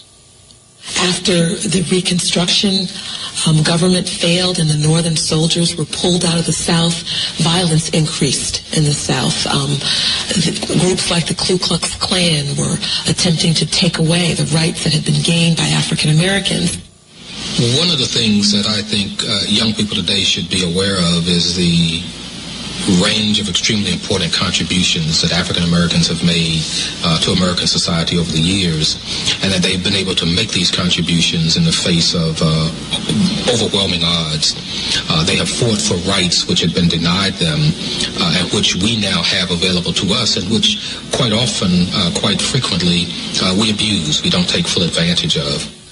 The Civil War destroyed the institution of slavery, but it did not end the racism of white Southerners who wanted their former slaves to retain their inferior status. Discrimination against Americans of African descent would continue. Like Tubman and Douglass before them, new leaders would be called forward by African Americans to guide their fight for freedom. Yes. And repeat it again, we are the ones we've been waiting for. Very interesting here about Harriet Tubman, you know. There's a famous quote from Harriet Tubman that she says, I freed hundreds of slaves, and I could have freed more if only they knew they were slaves. Serious quote that. I freed a lot of slaves, but I could have freed more if only they knew they were slaves. That quote is from Harriet Tubman. And if you listen to that documentary there, you realize that there's a parallel that took place in Jamaica. It's the same thing. Because how she fight it.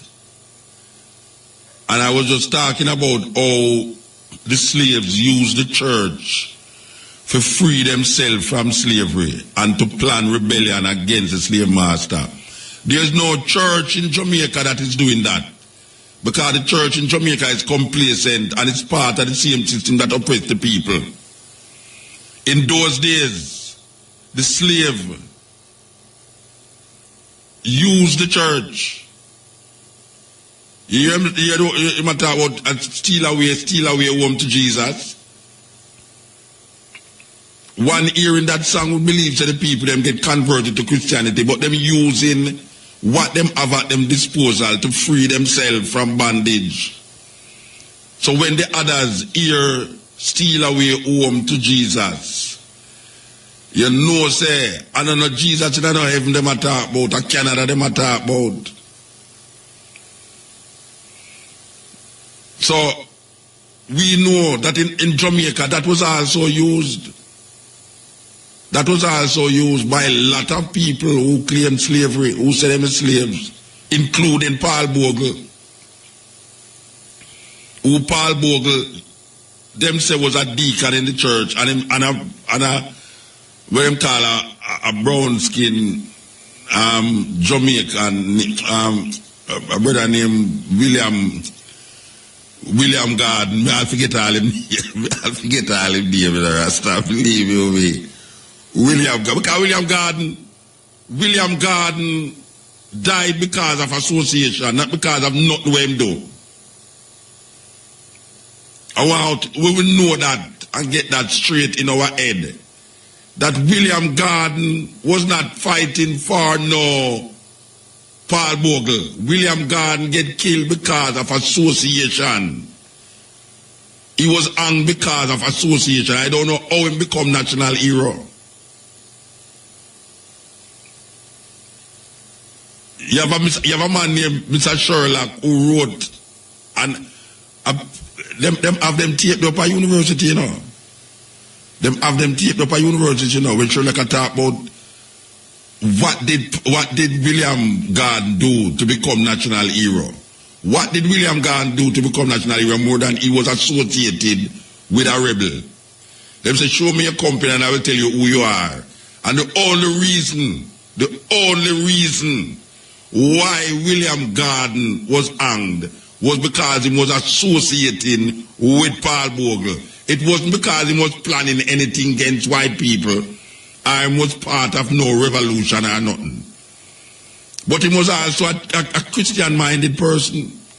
And Paul Bogle used that idea. Because this is how the only place that black people was allowed to speak freely was in the church. It's like how sometimes they would have preferred allow a Rasta man in a church than in a school. A Rasta youth would be more acceptable in a church than in school, because the church therefore indoctrinated you to the point of losing yourself. Well, slaves wasn't so fool. Our ancestors wasn't fool like we wanted to believe. We use the church. We use the church. Go to church, dress up in them tight shoes. Put on the cap, yes master, and preach the gospel, read the Bible, and become nice, decent slaves. But the underlying thing was to get rid of this chain from round your neck and round your foot. And many slaves use that. And if you study American gospel music and listen to gospel music, you will recognize and you will be told that a lot of these so-called American black spiritual music has nothing to do with the philosophy of Christianity.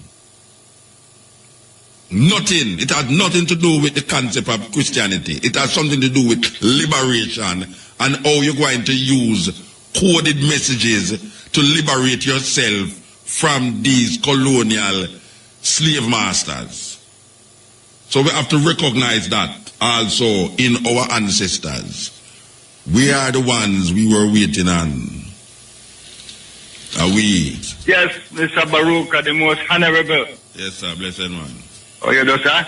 There, on the cutting edge. Well, I take you the show of night, you know. Your show keep me alive, man. Ah, that's beautiful, man. Yeah, man. And open the eyes of the black people.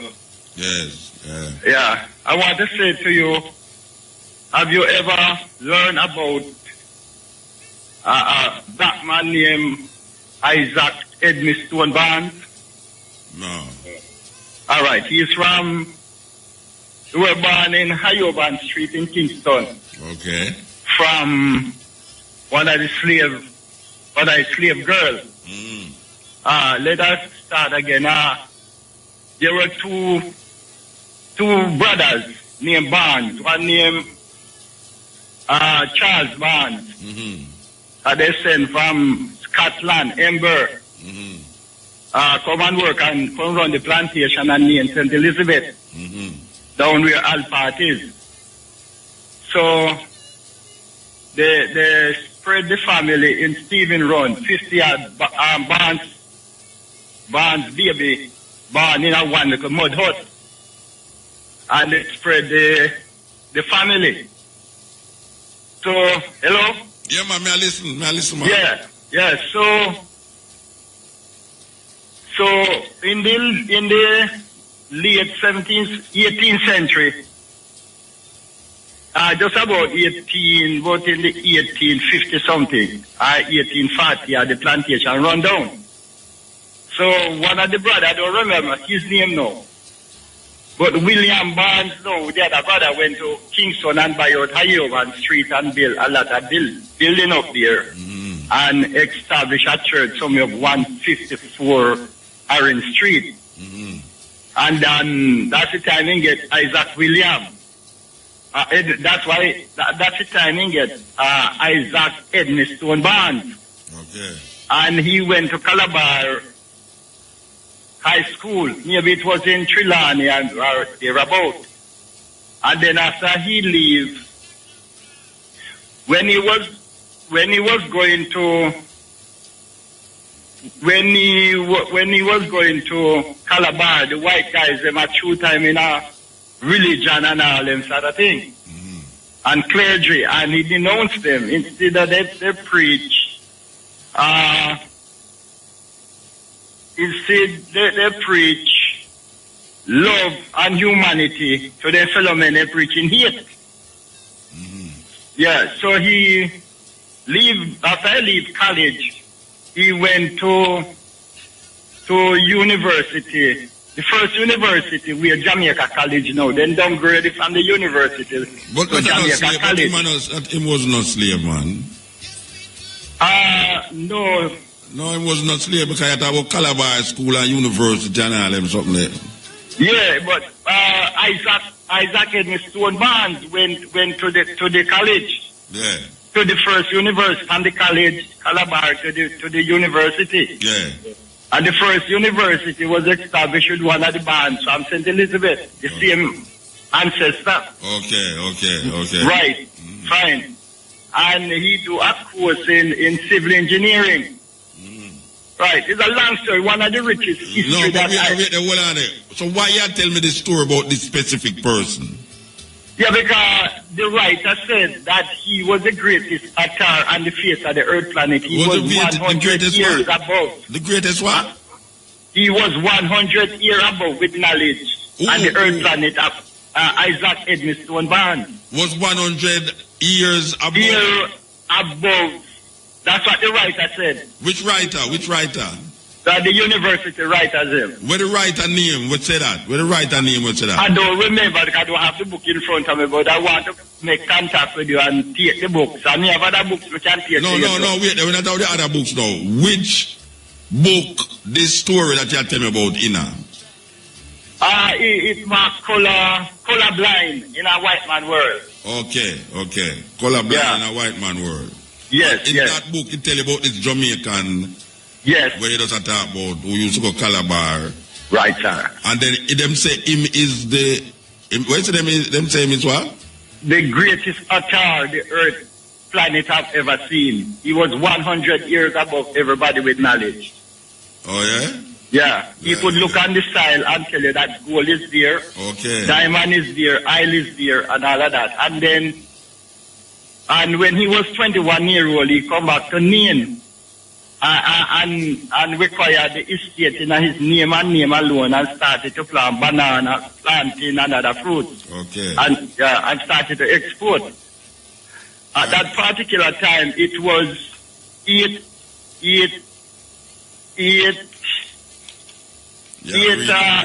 export. Give me the name of the person. Again. Isaac Edmund Stone Barnes. Edmund Stone? Yeah, Edmund Stone Barnes. Spell it. ESME. Yeah. STONEBARNES. Alright, Edmund Stone Barnes. Alright, I'm going to look him up. Right. Alright, give thanks, brethren. Give thanks. Yes, man. And you continue, and what we should do is organize the island, and take it over, and run it ourselves, because black people is still under slaves. Yeah, but who you going to rule? Who you going to take over? Where you take it over from? Who you take it over from? Take it over from the papi show them up them, and the church people them, and the old politicians them, and the bank, and the liars them, and the doctor them, and things like that. Mash up the place, man. Alright, sir. Right? You have to have some plan, though, You have to have a plan. Just take over not knowledge, You have to have a plan. You understand? Yes. All right, give thanks. Cutting edge. Greetings, Muta. Blessed. How is that? Well, they are cut the edge. You up them hours, man? What do you mean? Yeah, man. You sick? In the program. Oh, I think I sick. Something wrong with your belly hurt you, so you can't sleep. I don't understand you at all. Yeah, man, but it's going good. All right, sir. Give thanks for you to that. Yeah, man. The night school. Okay. All right. Yeah, man. I wanted just to block a sound about Three Scalash, the St. Lucian herbal doctor, who tried in at the end of the week. He's going to be here for a week, and during that time, there's a book launch that we're arranging for him on campus. Okay. But there's also a desire on his part to work with Rastafari who need that kind of attention. He is someone who is fairly knowledgeable on preparation of medicine. Okay. So him have, things in bottles that are well labeled and for a range of... Very important, well labeled. Yeah, man, well labeled, approved by the St. Lucian authorities. He travels extensively with these products and sells them, and, it's in high demand. But he comes, and he has been here before, but this time I think he wants to, reach a little more people and share some of his lectures. He has a very good lecture on nutrition and the way it, contorts the human frame based on what you're eating, and, showing a range of genetically modified foods and that kind of thing. The details of his week's activity will come forward, towards the end of this week by email and Facebook and all of that. So we have to look out for that. Yeah, man, I just want to... Pray that the email no crash within that time, as we will not know anything about it. Well, the man arrives on Ottawa, but I still think all things will be standing beyond that point, Okay, sir. 1st of March is when he actually begins to do what him come here to do. All right. So we'll look out for the more information about that then. Yeah, man, but the man will go and let off a good reparations conversation, I see. The doctor. Yeah. Huh? The doctor. I didn't hear that. You said the doctor had talked about reparation? I may talk, Where you switch the subject? Where you talk about now? Yeah, man, me move from pre-scale ash now. Me never know you move from it. Me start talk about reparation, and me say you said the man a go on good. The man a go on good is the I me a talk, Okay, all right, sir. Oh, you mean pertaining to the talk in the park? Well, the talk in general in the park, but, particularly, I think the conversation about land. And I heard you earlier on the program talking about accountability of individuals, and the work of Professor Vereen Shepherd as, one person who is not just trying to make slavery seem like a faceless thing. Putting some name to it. I don't know if you remember the question that the brethren asked you, our sister rather. One of the sisters, young daughter who got up and asked a question about how are we going to set the record right when they are descendants of those who oppressed us, present still benefiting from property and related colonial empire. And, the conversation, I think, that you started about land, there's land which is in private holding. Much of the best land is in the hands of a very few farmers who have been farming, white farmers who have been farming from them times until now. Large estates. And then there's a large amount of land which is considered Crown land. I mean, when you started out the program earlier and you played the Peter Tosh lecture during the concert. Yes. Where so them come and take with the sun. If we seriously thought about this, sugar from before slavery ended was understood to be a waste of the capitalistic common sense behind it. It was unprofitable. Yes. The way it was produced was completely unsustainable. Yes. And with all of that said, the best lands in the country are still wholly under sugar as the monoculture. Yes. Now, that is not just connected to the way land is used, but it's the way people are governed, because what it does is it allows for the existing institutional structures to have seasonal labor, which is under its control. So you work sugar and then there is a rest period, and then you go and harvest sugar, and then there's a lot of rum drinking and niceness until the next time. And in between that, there's farm work. So that is a basic institution that really needs to be critically engaged in order for any kinds of reparations to begin to make sense. You know, I mean, that is something that emancipation don't bucket.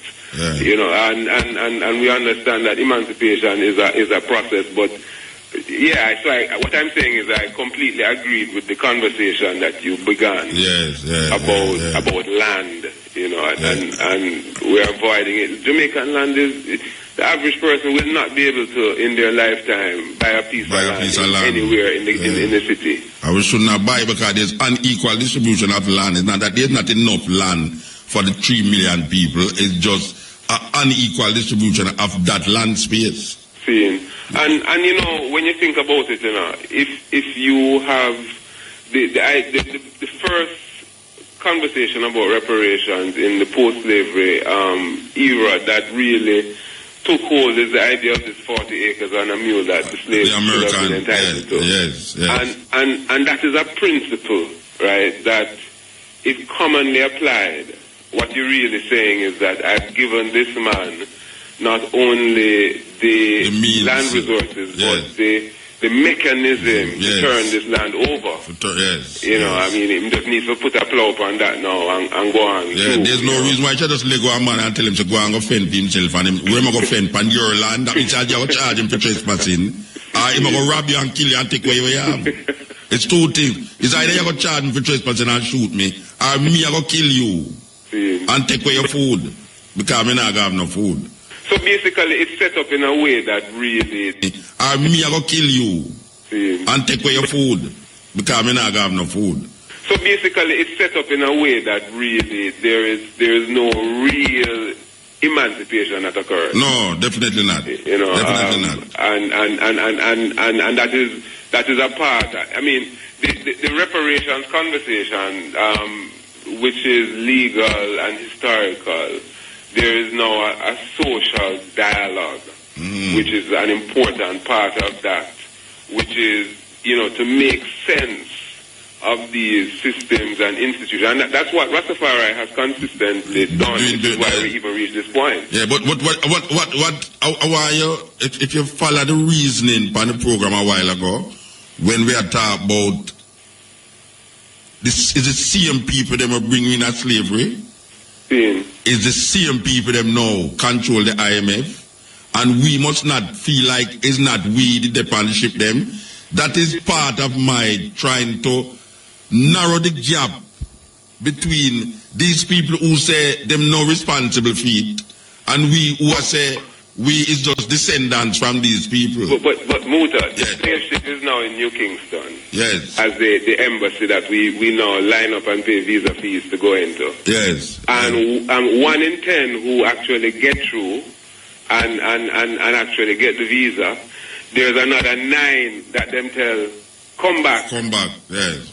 Which is the next $140. Yes. So you're right. The system hasn't changed. In fact, it's so sophisticated now. Yes. That you pay for your slave ship voyage. Of course. And we have some people who enslave, who is institutionalizing the thing that we now declare that is oppressing way. We have some slaves, some bossy slaves, who are put it into action.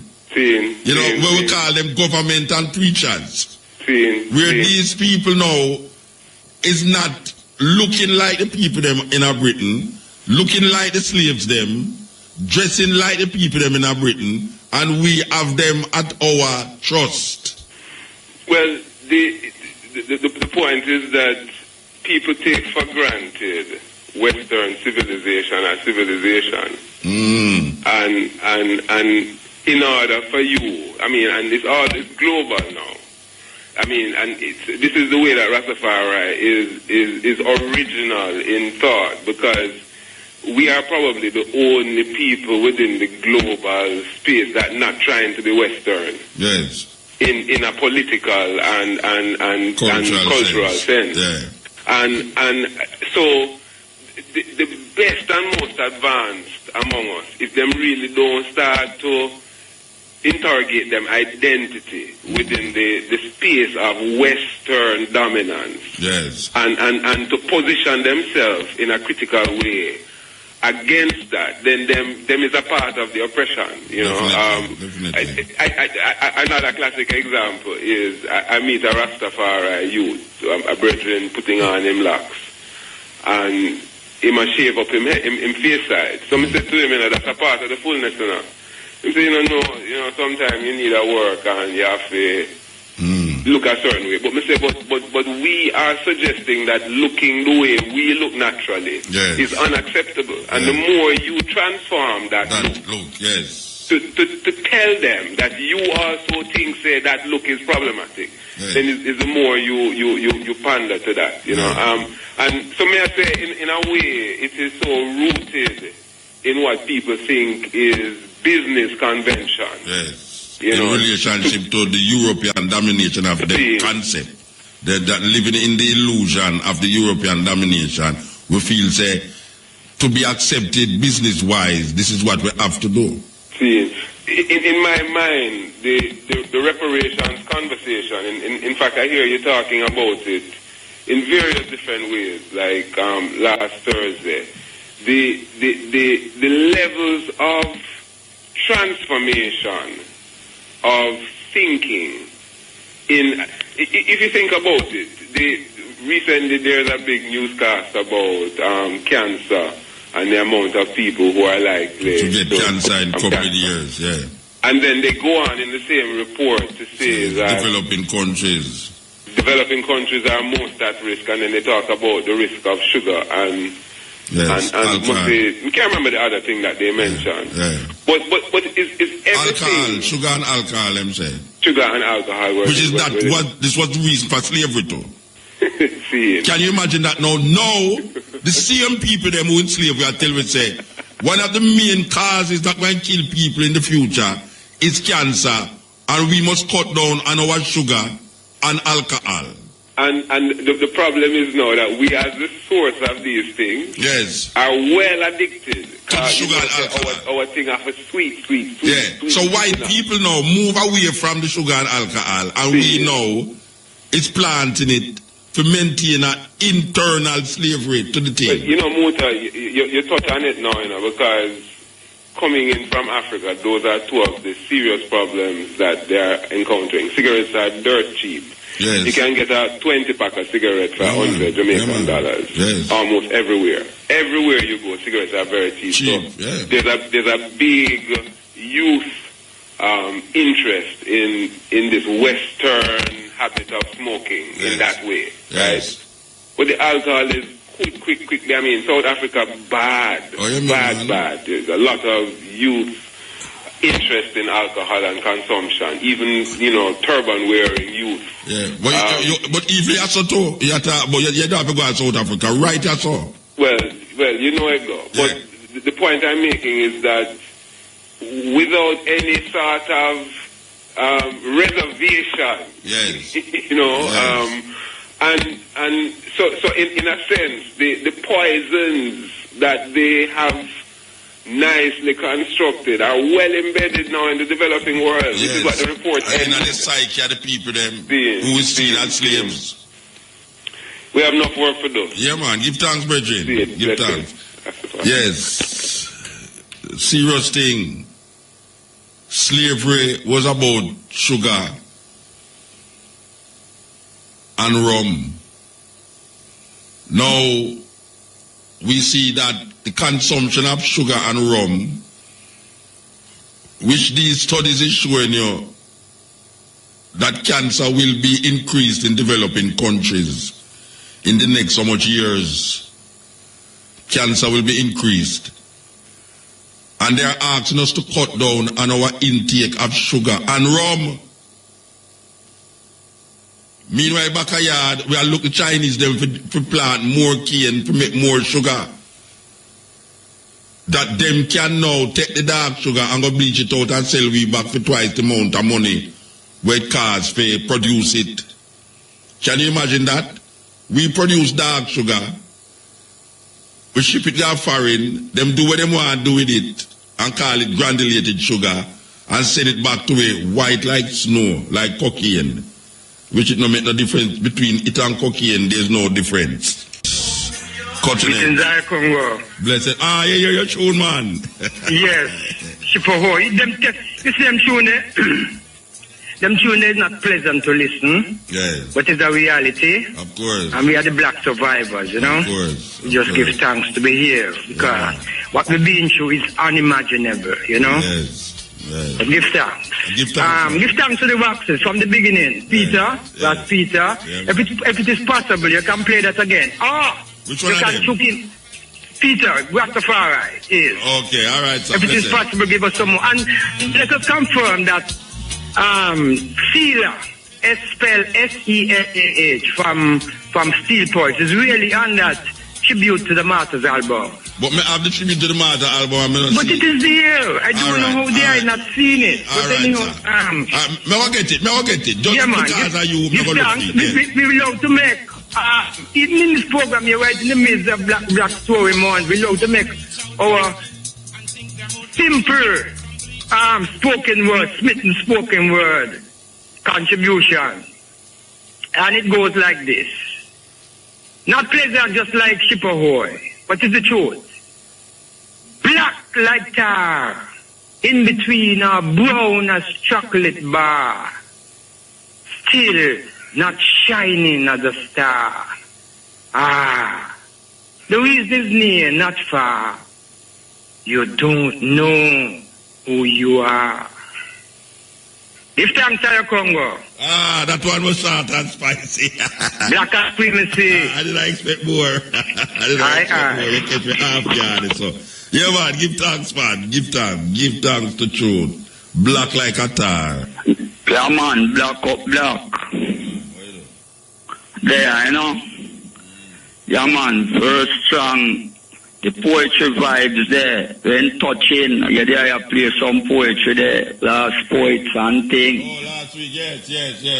Yeah, man, I'd love if you touch more poetry on the program there, I tell you, because we don't hear poetry on radio anymore. Okay. So the vibration there was very touching, you know. Yeah, man, definitely. So we'd love if all, even once month there I touch some poetry better and I continuously and vibrate some original poetry in the hearing, you know? Yeah, man, cause some original Mutabaruka poetry and I hear them. From for the old time vibration them there. You have to call the radio station and ask them to play. Yeah, man, cause Negro, West Indian, I hear them poetry upon Radio Rasta. I love if they are vibrate them poetry there, you know? Alright, give thanks, man. Yeah, man. Touching upon the land situation, how things are go, I think the Coral Garden is a very important issue right now. We're burning at this Iowa, you know? What aspect of the Coral Garden incident, Coral Garden thing you talk about? What aspect? You don't know, say, you have an issue which part the public defender when talk, say, 2013, that case supposed to brought before the hearing, whether by Parliament, some farmer forward, and to go on right now and in the year, Pinnacle and everything, I notice everything just keep silent. Now, you're not the touch pertaining to the reparation aspect of the Coral Garden incident, you know?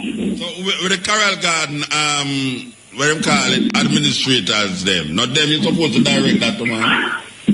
Well, the Coral Garden committee, you know, some so-called business them are deal with right now, you know, cause we look on the whole situation of what go on, they coming like, man, Coral Garden committee is wanted to commemorate an event and deal with some collection business, because right now, certain justice not even administrate right amongst the Asian them, and we say, I make certain move towards getting things dealt with and all these committee and people where they say, them are administrate towards Rastafari. No care why you bring forth to them not deal with the issue the real way.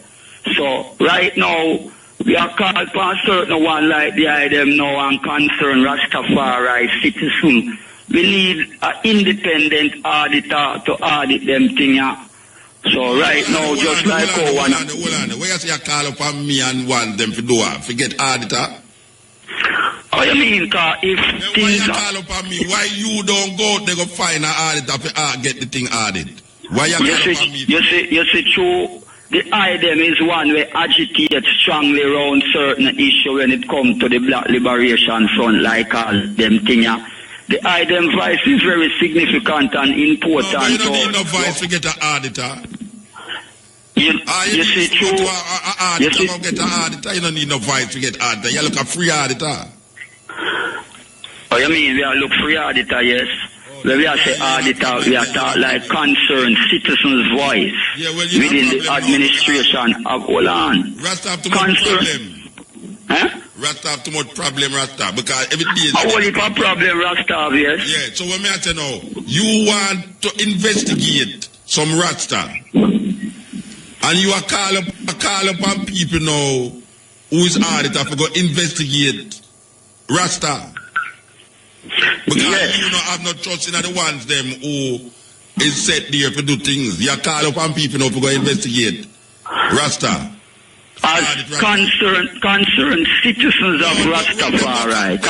You see, 2000, hold on. 2000. The only argument you know about Rasta this and Rasta that, you know. I tell you the truth, you know. Because we have so many different things that go on, you know.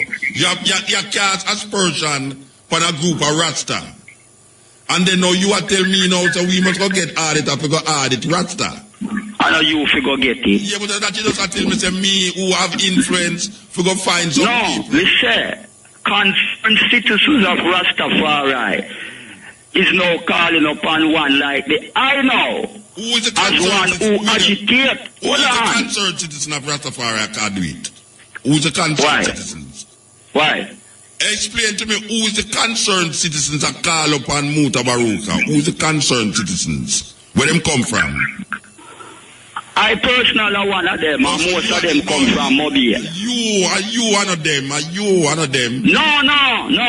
All right.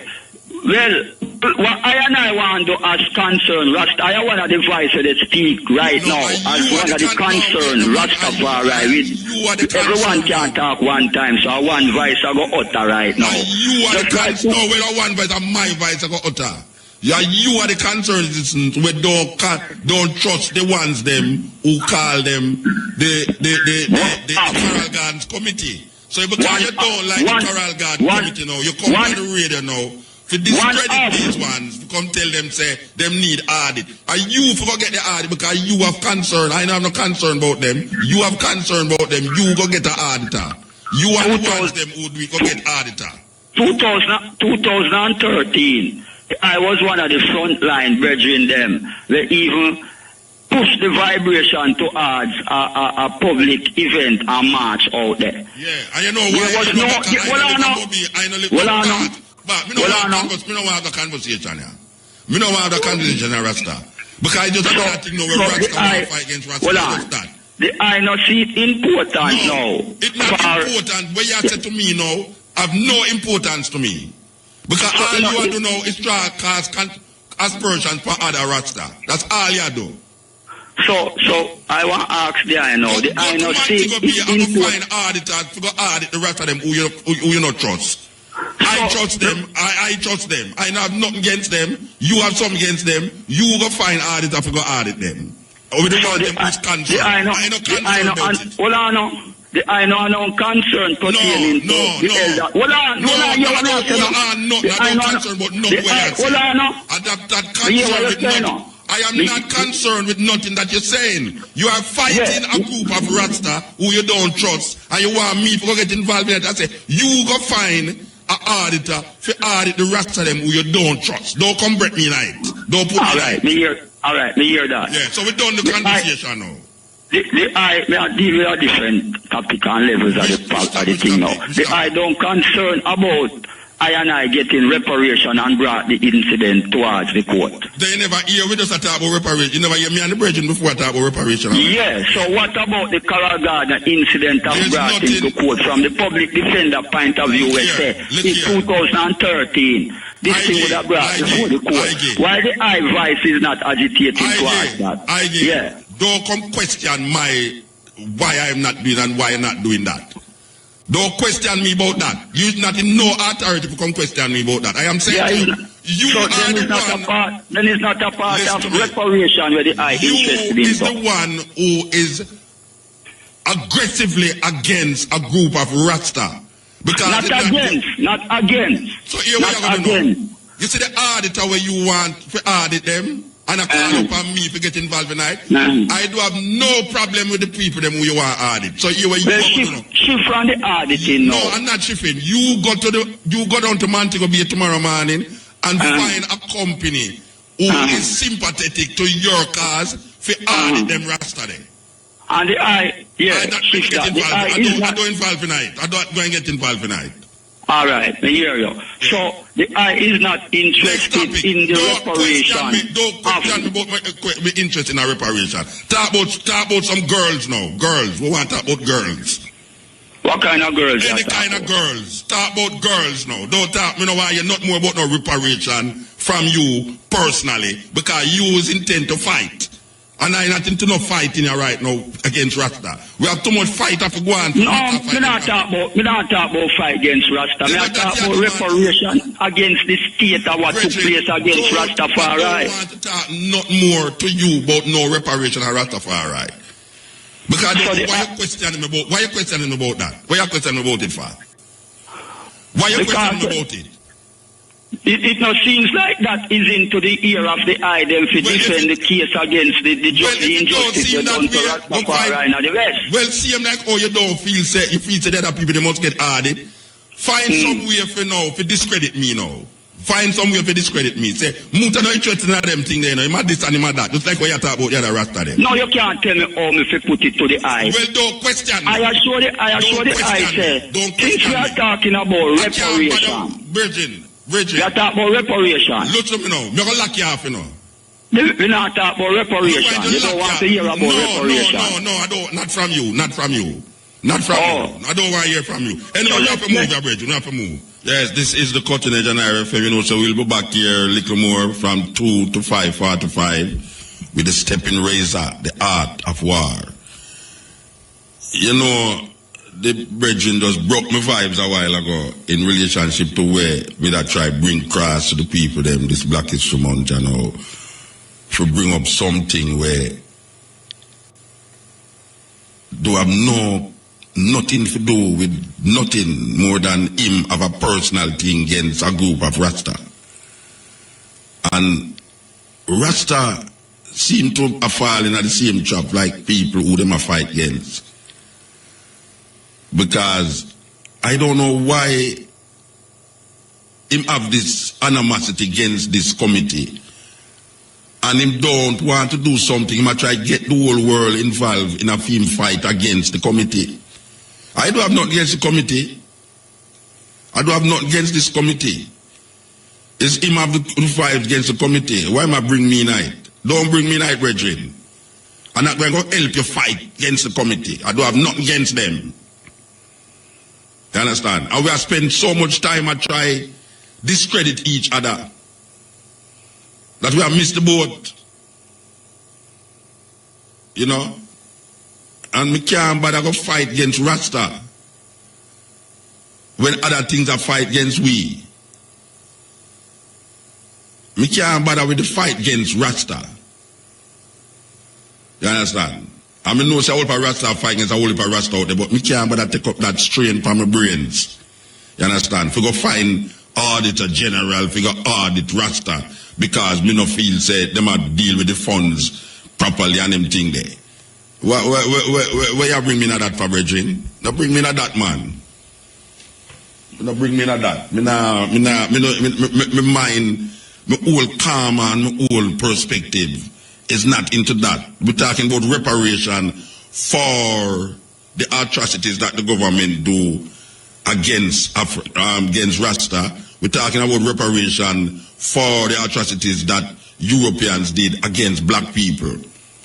We're talking about reparation for Pinnacle. There's so much things that we're talking about and trying to figure out.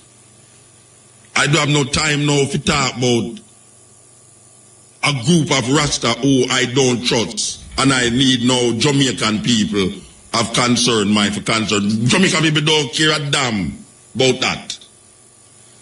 To be honest with you, Jamaican people don't business with that. That is some internal affair where you bring from the radio, so now, just because you have a thing against certain ones in the organization. It's crazy. It's really, really crazy. And I'm very glad that it's soon 2 o'clock because my whole perspective, the brush come brought the whole perspective. Darker shade of black. To give thanks to the moment, give thanks to the time and the energy with the Matrix. I set up him advertisement, them rush me out of the studio. Matrix, I set up him advertisement, them fast. I said, Muta, left you now. So give thanks to the moment and the time, man. And as we say, we're going to come forward here, stepping razor, the art of war. You know, so it's a different program that from this program, you understand? So, Sunday, well, Friday, no, not Friday, Saturday, Rio Bueno, we will be there performing. And Sunday morning. So my people, this one was indeed an interesting one. I hope you guys did learn something. And don't forget to leave your honest comment down in the comment section and also your own opinion. And when you don't know, say, me there upon the Black Unity program. So feel free to leave a like and subscribe to this channel. If you're new, big up to each and every one. Up until then, peace out, adios.